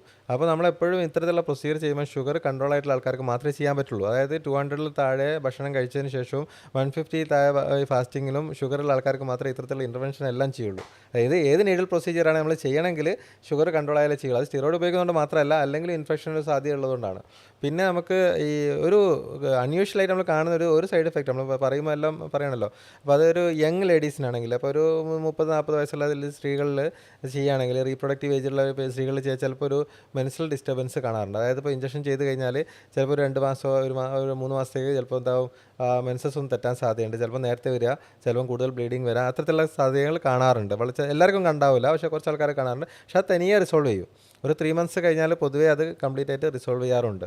അത്തരത്തിലുള്ള സൈഡ് എഫക്റ്റ് കാണാറുണ്ട്. പിന്നെ വേറൊന്ന് ഉള്ളതെന്ന് വെച്ചാൽ ഓൾറെഡി അണ്ടർലൈങ് എന്തെങ്കിലും ഇൻഫെക്ഷൻ ഉള്ളവർക്ക്, ഇപ്പോൾ നമ്മൾ ബാക്ക് പെയിൻ ഒരാൾ വന്നു, പ്രത്യേകിച്ച് ബ്ലഡ് ടെസ്റ്റിൽ കുഴപ്പങ്ങളൊന്നുമില്ല, പിന്നെ നോക്കുമ്പോൾ ഇഞ്ചക്ഷൻ കഴിഞ്ഞിട്ട് ഭയങ്കരമായിട്ട് ഫ്ലെയറപ്പ് ചെയ്തു, ഭയങ്കര ശരീരവേദന മുത്തവേദന അങ്ങനെ ആൾക്ക് നോക്കുമ്പോൾ യൂറിനിൽ ചിലപ്പോൾ ചെറിയ പസ്സും കാര്യങ്ങളൊക്കെ കണ്ടിട്ടുണ്ടാകും. അപ്പോൾ അത് നമ്മൾ ഓൾറെഡി ഇവാലുവേറ്റ് ചെയ്തിരിക്കണം. അതായത് അതിനാണ് എന്ത് പ്രൊസീജിയർ ചെയ്യുന്നതിന് മുന്നേ ബേസിക് റൂട്ടീനായിട്ട് ബ്ലഡ് കൗണ്ടും യൂറിനും നോക്കണം എന്ന് പറയുന്നത്. അപ്പോൾ അണ്ടർലൈങ് എന്തെങ്കിലും ഉണ്ടോ എന്നുള്ളത് കൃത്യമായി നോക്കിക്കഴിഞ്ഞാൽ പിന്നെ ഈ ഒരു കോംപ്ലിക്കേഷൻസ് ഒക്കെ അവോയ്ഡ് ചെയ്യാം. ഇത് വളരെ ചിലവ് കൂടിയ പ്രൊസീജിയറാണോ ഒന്ന്? രണ്ടാമതായിട്ട് ഇത് ഒറ്റ പ്രൊസീജിയറിൽ നമുക്ക് തീർക്കാൻ കഴിയുന്ന പ്രൊസീജിയേഴ്സാണോ ഇത്? ഒറ്റ പ്രൊസീജിയർ കൊണ്ട് നട്ടെല്ല് വേദന പൂർണ്ണമായും മാറും? അങ്ങനെ ഒരു ചോദ്യം ചില ആളുകൾ നമ്മൾ പ്രൊസീജിയറിന് മുമ്പ് ചോദിക്കാറുണ്ടല്ലോ, അതിനെ പറ്റിയൊന്നും. ഇതിൽ നമ്മളെ ഇൻ്റർവെൻഷൻസ് എല്ലാം പൊതുവേ റിലേറ്റീവ്ലി കോസ്റ്റ് എഫക്റ്റീവാണ്. അതായത് നമ്മൾ ഒരുപാട് ദിവസം കടന്നിട്ട് ചികിത്സയൊക്കെ ചെയ്യുന്ന ആൾക്കാരൊക്കെ വെച്ച് നോക്കുമ്പോൾ ആയുർവേദിക് ട്രീറ്റ്മെൻറ്റ് ആണെങ്കിൽ മറ്റുള്ള ട്രീറ്റ്മെൻറ്റ് വെച്ച് നോക്കുമ്പോൾ അതിനൊക്കെ കമ്പയർ ചെയ്ത് നോക്കുമ്പോൾ വളരെ ചെറിയ ചിലവ് മാത്രമേ വരുന്നുള്ളൂ. നമുക്ക് തിയേറ്റർ ചിലവ്, അത് ബേസിക്കലി ഈ പ്രൊസീജിയേഴ്സ് മിക്കതും ചെയ്യുക ഓപ്പറേഷൻ തിയേറ്ററിൽ കൊണ്ടുപോയിട്ട് എക്സ്റേ ഗൈഡൻസിലാണ് ചെയ്യുക. അപ്പോൾ ആ മെഡിസിനെക്കാട്ടും കൂടുതൽ ആ ഒരു ചിലവാണ്. അതായത് തിയേറ്ററിൻ്റെ ചാർജ്, ഒബ്സർവേഷൻ ചാർജ്, ഇഞ്ചക്ഷൻ്റെ ചാർജ് എല്ലാം കൂടി കൂട്ടിയിട്ട് ഒരു ചെറിയൊരു മിനിമം ഒരു സാധാരണ ഒരു 13 മുതൽ 15 വരെ 16 വരെ ആ റേഞ്ചിലുള്ള 13,000 അല്ല 16,000 വരെയുള്ള ഒരു ചിലവാണ് സാധാരണ രീതിയിൽ മിക്ക ഹോസ്പിറ്റലുകളിലും ഈ ഒരു ട്രീറ്റ്മെൻറ്റ് വരുന്നത്. പിന്നെ ചിലതുണ്ടാവും റേഡിയോ ഫ്രീക്വൻസി അബ്ലേഷൻ പോലെയുള്ള കാര്യങ്ങൾ അല്ലെങ്കിൽ റീജനറേറ്റീവ് മെഡിസിനൊക്കെ ചെയ്യുമ്പോൾ കുറച്ചുകൂടി ഒരു കൂടുതലുണ്ടാവും. അത്രയേ ഉള്ളൂ. ഇത് സിംഗിൾ ട്രീറ്റ്മെൻറ്റ് അല്ലെങ്കിൽ നട്ടലിൻ്റെ കാര്യത്തിൽ, നടുവേദനയുടെ കാര്യത്തിൽ പറയുകയാണെങ്കിൽ വൺ ടൈം ട്രീറ്റ്മെൻറ്റ് ഓപ്ഷൻ ഇല്ല. അത് നമ്മൾ എപ്പോഴും മനസ്സിലാക്കേണ്ട ഒരു കാര്യമാണ്. അപ്പോൾ പലപ്പോഴും ഉണ്ട് എൻ്റെ ഡിസ്ക് തള്ളിയതാണ്, അത് ക്ലിയർ ചെയ്യണം എനിക്ക് എന്ന് വിചാരിച്ച് നടക്കുന്ന ഒരുപാട് ആൾക്കാരുണ്ട്. അതൊരു തെറ്റിദ്ധാരണയാണ്. കാരണം ഈവൻ സർജറി ചെയ്താൽ പോലും നിങ്ങളിപ്പോൾ ഡിസ്ക് തള്ളി നെർവ് കംപ്രസ് ചെയ്യുന്നപ്പോൾ ഞാൻ സർജറി ചെയ്ത് അങ്ങ് ശരിയായി കളയാം എന്ന് വിചാരിച്ച് സർജറി ചെയ്താൽ പോലും 2-3 വർഷം കഴിയുമ്പോഴേക്കും അയാൾക്ക് അടുത്ത പ്രശ്നം തുടങ്ങും. അപ്പോൾ ഒരിക്കലും ഡിസ്ക് ബൾജ് വന്ന ആൾക്കാർക്ക് ഒന്നുകിൽ അതേ ലെവലിൽ അല്ലെങ്കിൽ തൊട്ടടുത്ത ലെവലിൽ പ്രശ്നം വരാനുള്ള സാധ്യത ഭയങ്കര കൂടുതലാണ്. അപ്പോൾ നമ്മൾ എന്ത് ട്രീറ്റ്മെൻറ്റ് എടുക്കുകയാണെങ്കിലും, അത് മെഡിസിൻ ആണെങ്കിലും ഇൻ്റർവെൻഷൻ ആണെങ്കിലും സർജറി ആണെങ്കിലും, നമ്മൾ അതിന് ശേഷം എന്തുകൊണ്ടാണോ ഇത് വന്നത് ആ ഒരു കാര്യം നമ്മൾ ടാക്കിൾ ചെയ്തിട്ടില്ലെങ്കിൽ അതിൻ്റെ ഒരു കാരണം, പുറകിലൊരു കാരണം ഉണ്ടാവുമല്ലോ, അത് നമ്മൾ കറക്റ്റ് ചെയ്യും. അതുപോലെ തന്നെ ബാക്കിൻ്റെ സ്ട്രെങ്തനിങ് കാര്യങ്ങൾ റെഗുലറായിട്ട് നമ്മൾ എക്സസൈസ്, ഇപ്പോൾ ഒരു എക്സസൈസും ചെയ്യാതെ സെഡൻറ്ററി ലൈഫ് നടക്കുന്ന ആൾക്കാർ അല്ലെങ്കിൽ ഭയങ്കര ഹെവി ആയിട്ടുള്ള വർക്ക് ചെയ്ത് നടക്കുന്ന, ഇത് രണ്ടും നമ്മൾ ശ്രദ്ധിച്ച് കൊണ്ടുകൊടുക്കണം. പിന്നെ അതിന് ശേഷം മുന്നോട്ടുള്ള കാര്യം ശ്രദ്ധ ഇല്ലെങ്കിൽ നമുക്ക് പെയിന് തിരിച്ചു വരും. അപ്പോൾ അല്ലാതെ നമുക്കിപ്പോൾ ഇഞ്ചക്ഷൻ പറഞ്ഞാൽ ഇപ്പോൾ ഒരു ഇഞ്ചക്ഷൻ ചെയ്തു കാലാകാലത്ത് ഇപ്പോൾ ഞാനിപ്പോൾ ഒരു 5 കൊല്ലം മുന്നേ ഡിസ്ക് പ്രൊലാപ്സ് ഇങ്ങനെ റാഡിക്കുലോപ്പതി ആയിട്ട് വന്നിട്ട് ഇഞ്ചക്ഷൻ ചെയ്ത ആൾക്കാർ ഇതുവരെ ഒരു കുഴപ്പമില്ലാത്ത ആൾക്കാർ ഒരുപാടുണ്ട്. കാരണം വെച്ചാൽ അത് ആ ഒരു ഇഞ്ചക്ഷൻ്റെ ഇതിനേക്കാൾ ഇഞ്ചക്ഷൻ ചെയ്തിട്ട് മാറിയതല്ല, മാജിക് അല്ല അത്. ഇഞ്ചക്ഷൻ കൊണ്ടുവന്ന സമയം നമ്മൾ ടാർഗറ്റഡ് ആയിട്ട് അവിടെയുള്ള പ്രശ്നം മാറും. നമുക്കിപ്പോൾ ഉള്ള പ്രശ്നം എന്താണ്? ഡിസ്ക് തള്ളി ആ നെർവിൻ്റെ ഭാഗത്ത് ഇൻഫ്ലമേഷൻ കാരണം ആ റാഡിക്കുലോപ്പതി വരുന്നതാണ്. അക്യൂട്ട് റാഡിക്കുലോപ്പതി തന്നെ അതാണ് സംഭവം. അപ്പോൾ അത് ശരിക്കും പറഞ്ഞാൽ നമ്മൾ ആൻറ്റി ഇൻഫ്ലമേറ്ററി അവിടെ നേരിട്ട് കൊടുക്കുന്ന സമയത്ത് ആ ഇൻഫ്ലമേഷൻ മാറി, അവരുടെ പെയിൻ മാറി, അവിടെ ആ ഒരു സമയത്തുള്ള പ്രശ്നം അവിടെ അവർക്ക് മാറി. അതിനുശേഷം വരാതിരിക്കാൻ വേണ്ടിയുള്ള കാര്യങ്ങൾ അവർ ചെയ്തിട്ടില്ലെങ്കിൽ പിന്നെ കുറച്ച് കഴിയുമ്പോൾ പിന്നെ തിരിച്ചു വരും, അല്ലെങ്കിൽ വേറെ അതേ ലെവൽ അല്ലെങ്കിൽ വേറൊരു ലെവലിൽ വരും. അപ്പോൾ അതാണ് നമ്മൾ എപ്പോഴും ബാക്ക് പെയിനിൽ ശ്രദ്ധിക്കേണ്ട കാര്യം. അപ്പോൾ ഒരു വൺ ടൈം ട്രീറ്റ്മെൻറ്റ് എന്ന് പറഞ്ഞൊരു സംഭവം ബാക്ക് പെയിനിൽ ഒരിക്കലും നമ്മൾ അന്വേഷിച്ച് നടക്കരുത്. കാരണം ഇത് ചെയ്ത് കാലാകാലത്തേക്ക് ബാക്ക് പെയിൻ ആ ഒരു സംഭവം ഇല്ല. നേരെ മറിച്ച് നമുക്കത് ഇപ്പോഴുള്ള പ്രശ്നം റിസോൾവ് ചെയ്തിട്ട് നമ്മൾ പിന്നീട് വരുന്ന അല്ലെങ്കിൽ വേറൊരു സ്ഥലത്ത് വരുന്ന ഇത് പ്രിവെൻറ്റ് ചെയ്യുന്ന കാര്യങ്ങൾ അതിൻ്റെ കൂടുതൽ ചെയ്യുക എന്നുള്ളതാണ് എപ്പോഴും ഐഡിയലായിട്ട് നമ്മൾ ബാക്ക് പെയിന് ചെയ്യേണ്ടത്. ഓക്കെ, ഇനി അടുത്തതായിട്ട് നമ്മൾ ഒരു പേഷ്യൻ്റ് വന്നു. ഇപ്പോൾ സാറ് പറയാണ് ഈ പേഷ്യൻറ്റ് ഞാൻ പ്രൊസീജിയർ ഒന്നും ചെയ്യൂല, ഇത് എൻ്റെ കയ്യിലല്ല, അല്ലെങ്കിൽ അത് സർജറി വേണം. അങ്ങനത്തെ കേസുകൾ ഡിഫറൻസ് ഏതൊക്കെ കേസുകളിലാണ് അങ്ങനെ സാറ് തൊടാത്തത്? അപ്പോൾ അത് നടുവേദനയ്ക്ക് ഇപ്പോൾ ചിലപ്പോൾ ഉണ്ടാകും. നമ്മളിപ്പോൾ പലപ്പോഴും സർജറി ഇല്ലാത്ത ട്രീറ്റ്മെൻറ്റാണ്, ഇൻ്റർവെൻഷണൽ പെയിൻ മെഡിസിൻ ഉണ്ട്, അപ്പോൾ എന്നാൽ മുമ്പെടുത്ത് പോയിട്ട് ശരിയാക്കാമെന്ന് പറഞ്ഞിട്ട് വരുന്ന ഒരുപാട് ആൾക്കാരുണ്ട്. അപ്പോൾ അതിൽ ചില കേസുകളുണ്ട്. അപ്പോൾ നമ്മൾ ഉദാഹരണത്തിന് ഇപ്പോൾ ഡിസ്ക് തള്ളിയിട്ട് നമുക്ക് സ്പൈനൽ കനാൽ സ്റ്റിനോസിസ് എന്ന് പറയും. ആ ഡിസ്ക് തള്ളി ജോയിൻ്റ് തടിപ്പ് വന്ന് ആ ഞരമ്പിന് സ്ഥലമില്ലാത്തൊരവസ്ഥ. അപ്പോൾ അത് എത്രത്തോളം ആ സ്പൈനൽ കനാൽ ഞരമ്പ് പോകാനുള്ള സ്ഥലം എത്രത്തോളം ചുരുങ്ങിയിട്ടുണ്ട് എന്നുള്ളതിനനുസരിച്ചാണ് നമ്മൾ ട്രീറ്റ്മെൻറ്റ് ഓപ്ഷൻ വരുന്നത്. അപ്പോൾ അത് നമ്മളൊരു 7 മില്ലിമീറ്റർ താഴോട്ട് വന്നു കഴിഞ്ഞാൽ, നമ്മൾ 7 മില്ലിമീറ്റർ എന്ന് പറഞ്ഞാൽ അതിന് സാധാരണ ഒരു 12 മുതൽ 15 മില്ലിമീറ്റർ വരെ ഉണ്ടാവും ലംബാക് ലെവലിൽ ആ ഒരു സ്ഥലം, ഞരമ്പിന് പോകാനുള്ള സ്ഥലം. അപ്പോൾ ആ ഒരു സ്ഥലം നമുക്ക് സ്പേസ് കുറഞ്ഞ് 7 മില്ലിമീറ്റർ താഴെ വരികയാണെങ്കിൽ അത് സർജറി ചെയ്യേണ്ട കേസാണ്. അപ്പോൾ അത് നമ്മൾ ശരിക്കും ഇൻ്റർവെൻഷൻ ഇപ്പോൾ ഒരു 6 മില്ലിമീറ്റർ 5 മില്ലിമീറ്റർ ആൾ വന്നിട്ട് എനിക്കിത് ഓപ്പറേഷനിലാണ്ട് മാറ്റി തരണം എന്ന് പറഞ്ഞാൽ എനിക്കെന്നല്ല ആർക്കും നടക്കില്ല. അപ്പോൾ അത് അങ്ങനത്തെ കേസിൽ സർജറി ചെയ്യേണ്ട കേസാണ്. അതിപ്പോൾ അതാണ് അതിനുള്ള ഓപ്ഷൻ. അതുപോലെ തന്നെ നമുക്കിപ്പോൾ ലിസ്തസിസ് പറയും, അതായത് എല്ല് നീങ്ങിപ്പോയി, ഇപ്പോൾ പരിക്ക് പറ്റി എല്ല് നീങ്ങിപ്പോയതാണ്, ഡിസ്ക് അല്ല എല്ല് തന്നെ നീങ്ങിപ്പോയതാണ് ലിസ്തസിസ്. അത് ഗ്രേഡ് 1 ആണെങ്കിൽ നമുക്ക് സർജറി ഇല്ല. സ്റ്റേബിൾ ആണെങ്കിൽ, സ്റ്റേബിൾ എന്ന് പറഞ്ഞു കഴിഞ്ഞാൽ ഈ ലിസ്തസ് ഉള്ള ആൾക്കാർക്ക് നമ്മൾ മുന്നോട്ടും ബാക്കോട്ടും വളഞ്ഞിട്ടുള്ള എക്സ്റേ എടുക്കും. അപ്പോൾ ആ 2 എക്സ്റേയിൽ രണ്ടും 2 പൊസിഷനിലാണെങ്കിൽ അതിൻ്റെ അർത്ഥം അൺസ്റ്റേബിൾ ആണെന്നാണ്. അപ്പോൾ അത് നീങ്ങിക്കൊണ്ടിരിക്കുന്നുണ്ട്, അയാൾ എണീറ്റ് നിൽക്കുമ്പോഴും എല്ല് നീങ്ങിക്കൊണ്ടിരിക്കുന്നുണ്ടെങ്കിൽ അത് സ്റ്റേബിൾ അല്ല. അത്തരത്തിലുള്ള കാര്യങ്ങൾ അത് സ്ക്രൂ ഇട്ട് ഫിക്സ് ചെയ്താൽ മാത്രമേ നിൽക്കുള്ളൂ. അപ്പോൾ അത്തരത്തിലുള്ള കാര്യത്തിൽ നമ്മൾ വേറെ എന്തെങ്കിലും ഇഞ്ചക്ഷൻ കൊടുത്തുകൊണ്ടോ എക്സസൈസ് ചെയ്തുകൊണ്ടോ ഒന്നും അത് ശരിയാകാൻ പോകുന്നില്ല. അപ്പോൾ അത് സർജറി ചെയ്യേണ്ട കേസാണ്. അതുപോലെ തന്നെ നമ്മൾ നേരത്തെ പറഞ്ഞ കോഡായിക്യുന സിൻഡ്രോം, അതായത് ഡിസ്ക് പ്രൊലാപ്സ് ഉണ്ട്, അതിൻ്റെ കൂടെ വയറ്റുന്ന മൂത്രമൊക്കെ അറിയാതെ പോകുന്നുണ്ട്, കാലിനൊക്കെ വീക്ക്നെസ് പ്രോഗ്രസീവായിട്ട് വീക്ക്നെസ് വരുന്നുണ്ട്. അപ്പോൾ ഇത് രണ്ടും വരുന്ന ആൾക്കാർ നമ്മൾ വെച്ചിരിക്കാനേ പാടില്ല, ഇമ്മീഡിയറ്റ് ആയിട്ട് നമ്മൾ സർജറി ചെയ്യണം. ഇത്തരത്തിലുള്ള കാര്യങ്ങളൊന്നും നമ്മൾ ഇൻ്റർവെൻഷനിലേക്കോ അല്ലെങ്കിൽ മെഡിക്കൽ മാനേജ്മെൻറ്റിലേക്കോ ആയുർവേദ ട്രീറ്റ്മെൻറ്റ് വേറെ ഒരു ട്രീറ്റ്മെൻറ്റിലേക്കും പോകാൻ പാടില്ല. ഇമ്മീഡിയറ്റ്ലി സർജറി ചെയ്യേണ്ട കാര്യങ്ങളാണ്. അപ്പോൾ അതിൽ റെഡി ആവുള്ളൂ. അപ്പോൾ അത്തരത്തിലുള്ള കാര്യങ്ങൾ നമ്മൾ എന്ത് ചെയ്യരുത്, ഈ വെച്ചിരുന്നു കൊണ്ടത് ബാഡ്. കുറച്ച് കഴിഞ്ഞാൽ എന്താ പ്രശ്നം വെച്ചാൽ ഇതൊക്കെ വെച്ചിട്ട് അന്നേരം നമ്മൾ വേറെ എന്തെങ്കിലും ഓപ്ഷൻസ് തേടി ഇങ്ങനെ നടക്കും. ഇത് ശരിയാക്കാം, അവിടെ പോയാൽ ശരിയാവും, ഇവിടെ പോയാൽ ശരിയാവും, അങ്ങനെ പല സ്ഥലത്ത് പോയി ലാസ്റ്റ് ഒരു 2-3 മാസം കഴിയുമ്പോൾ മനസ്സിലാവും ഇതൊന്നും ശരിയാവില്ല എന്നുള്ളത്. അപ്പോൾ ആ സമയത്ത് സർജറി ചെയ്യും, കാര്യം ഉണ്ടാവില്ല. കാരണം വെച്ചാൽ ഓൾറെഡി ഡാമേജ് ആയിപ്പോയിട്ടുണ്ടാവും. അതാണ് നമ്മൾ കൃത്യമായിട്ട് മനസ്സിലാക്കേണ്ട പോയിന്റുകൾ. അതാണ് അപ്പോൾ നെർവിന് ഡാമേജ് വരും എന്ന് തോന്നുന്ന കേസുകളിൽ നമ്മൾ പെട്ടെന്ന് തന്നെ ട്രീറ്റ്മെൻറ്റ് ചെയ്യണം. അല്ലാത്ത കേസിൽ നമ്മൾ നേരത്തെ പറഞ്ഞ ബാക്ക് പെയിൻ മാത്രമേ ഉള്ളൂ, വേറെ നെർവിന് കംപ്രഷനോ കാര്യങ്ങളൊന്നും ഇല്ല, അങ്ങനത്തെ നമുക്ക് എത്ര കാലം വെയിറ്റ് ചെയ്താലും കുഴപ്പമില്ല. മനസ്സിലായില്ലേ? അപ്പോൾ അതാണ് നമ്മളവിടെ ആ ഒരു അത് കൃത്യമായിട്ട് നമ്മൾ അസസ് ചെയ്യും. അപ്പോൾ ഞാനിപ്പോൾ ഈ പെയിൻ മെഡിസിൻ്റെ ഒരു ഗുണം അതാണ്, നമ്മളിപ്പോൾ വെറുതെ എല്ലാവർക്കും പിടിച്ച് നമ്മളൊരു ഇൻ്റർവെൻഷൻ ചെയ്യുക ആ രീതിയിലല്ല. നമ്മളിപ്പോൾ ഒരു രോഗി വന്നു കഴിഞ്ഞാൽ ബാക്ക് പെയിൻ ആയിട്ട് രോഗി നമ്മൾ അസസ് ചെയ്തിട്ട് അവരെ പെയിൻ ജനറേറ്റർ കണ്ടുപിടിക്കണം, ഏത് സ്റ്റേജിലാണ് അവരുടെ അവസ്ഥ എന്നുള്ളത് കണ്ടുപിടിക്കണം. അത് നമ്മൾ ഇൻ്റർവെൻഷനിലൂടെ മാറുമില്ല എന്നുള്ളത് കണ്ടുപിടിക്കണം. അങ്ങനെയാണെങ്കിൽ മാത്രമേ അതിലുള്ള ഇൻ്റർവെൻഷണൽ ട്രീറ്റ്മെൻറ്റ് ഉള്ളൂ. അപ്പോൾ നേരെ മറിച്ച് അവർക്ക് വേണ്ടത് സർജറി ആണെങ്കിൽ അത് കൃത്യമായിട്ട് അവർക്ക് അഡ്വൈസ് ചെയ്ത് കൊടുക്കും. അപ്പോൾ ഇതാണ് നിങ്ങളുടെ ചെയ്യേണ്ടത്, നിങ്ങൾ ഇതാണ് ചെയ്യേണ്ടത്. അപ്പോൾ അത് കൃത്യമായിട്ട് പറഞ്ഞാൽ ചിലപ്പോൾ ഇതൊന്നും ചെയ്യാത്ത ആൾക്കാരുണ്ട്, ചിലപ്പോൾ സൈക്കോളജിക്കലായിരിക്കും. അതുകൊണ്ട് ഇതിൽ ബാക്ക് പെയിൻ എന്ന് പറഞ്ഞാൽ ചില ആൾക്കാർക്ക് വീട്ടിലുള്ള പ്രശ്നം കൊണ്ടായിരിക്കും ബാക്ക് പെയിൻ വരുന്നത്. അപ്പോൾ വീട്ടിലുള്ള പല കോൺഫ്ലിക്ട്സ് കാരണം ചിലപ്പോൾ അമ്മായിയമ്മയായിട്ടുള്ള പ്രശ്നമായിരിക്കും, അല്ലെങ്കിൽ ഹസ്ബൻഡായിട്ടുള്ള പ്രശ്നമായിരിക്കും, വേറെ എന്തെങ്കിലും ഇഷ്യൂസ് ആയിരിക്കും. ആ സൈക്കോളജിക്കൽ ഇഷ്യൂസ് സ്ട്രെസ്സ് കാരണം അവർക്ക് ബാക്ക് പെയിൻ വരും. അത് ബോഡിയിൽ അവർക്ക് പ്രസൻറ്റ് ചെയ്യുന്ന ബാക്ക് പെയിൻ ആയിട്ടാണ്. അവർ അറിഞ്ഞോളന്നില്ല. അത് അവരുടെ പ്രശ്നങ്ങളായിരിക്കും, ഈ വീട്ടിലുള്ള പല പ്രശ്നങ്ങളായിരിക്കും അവർക്ക് ഈ ബാക്ക് പെയിൻ ആയിട്ട് പ്രസൻറ്റ് ചെയ്യുന്നത്. അപ്പോൾ അത് നമ്മൾ കണ്ടുപിടിക്കണം. ഇപ്പോൾ നിങ്ങളെ ബാക്ക് പെയിന് ഡിസ്ക് ബൾജ് അല്ല, അല്ലെങ്കിൽ വേറെ നെർവിൻ്റെ അല്ലെങ്കിൽ ഒരു സ്ട്രക്ചറൽ പ്രശ്നം കൊണ്ടുള്ള പെയിൻ അല്ല, നിങ്ങൾക്ക് പ്രശ്നം ഇതാണ്. അപ്പോൾ നിങ്ങൾ വേണ്ടത് സൈക്കോളജിക്കൽ എവാലുവേഷനും അതിനുള്ള ട്രീറ്റ്മെൻറ്റും ആണെന്ന് പറഞ്ഞു കഴിഞ്ഞാൽ അവർ അതിൻ്റെ രീതിയിൽ നമുക്ക് ഡയറക്റ്റ് ചെയ്യാൻ പറ്റും. അപ്പോൾ അതാണ് ഇതിൽ പ്രധാനമായിട്ട്. അപ്പോൾ ബാക്ക് പെയിൻ എന്താണ് സോഴ്സ് ഓഫ് പെയിൻ എന്ന് കണ്ടുപിടിക്കുകയും അതിൻ്റെ ഏറ്റവും ഐഡിയൽ ട്രീറ്റ്മെൻറ്റ് എന്താണെന്ന് കണ്ടുപിടിക്കുക, അത് നമ്മൾ എന്ത് ചെയ്യുക അവർക്ക് അഡ്വൈസ് ചെയ്യുക. നമുക്ക് ചെയ്യാൻ പറ്റും നമ്മൾ ചെയ്യുക, അല്ലാതെ മറ്റുള്ള സ്പെഷ്യാലിറ്റി ഇപ്പോൾ ചിലപ്പോൾ മൾട്ടി ഡിസിപ്ലിനറി വേണ്ടി വരും. അപ്പോൾ നടുവേദനേൻ്റെ കാര്യത്തിൽ പറയുകയാണെങ്കിൽ നമുക്ക് ശരിക്ക് ഞാൻ നേരത്തെ പറഞ്ഞ പോലെയാണ് ഒരു കൃത്യമായിട്ടുള്ളൊരു അസസ്മെൻറ്റ്. പലപ്പോഴും ഒരുപാട് കാലമായിട്ട് നടുവേദനയായിട്ട് കഷ്ടപ്പെടുന്ന ആൾക്കാരായിരിക്കും, അല്ലെങ്കിൽ നടുവേദന കൊണ്ട് പേടിച്ച് നടക്കുന്ന ആൾക്കാരായിരിക്കും. എൻ്റെ നടുവേദന ഭയങ്കര ഭീകര നടുവേദന. അപ്പോൾ പലപ്പോഴും അങ്ങനെയുണ്ട് ഒരുപാട് ആൾക്കാർ. അതായത് നമ്മൾ ഡിസ്ക് എപ്പോഴെങ്കിലും ഒരിക്കലും MRI ഡിസ്ക് ബൾജാണ്. അപ്പോൾ ആ ഡിസ്ക് ബൾജ് എന്നുള്ള പേര് വെച്ചിട്ട് ടെൻഷൻ അടിച്ച് നടക്കുന്ന ഒരുപാട് ആൾക്കാരുണ്ട്. ബേസിക്കലി അവർക്ക് കാര്യമായിട്ട് പ്രശ്നമൊന്നും ഉണ്ടാവില്ല, ചെറിയൊരു ഡിസ്ക് ബൾജ് ഉണ്ടാവുള്ളൂ. ഒരു സ്വന്തം സിമ്പിളായിട്ടുള്ള എക്സസൈസ് ചെയ്താൽ മാറുന്ന പ്രശ്നം ഉണ്ടാവുള്ളൂ.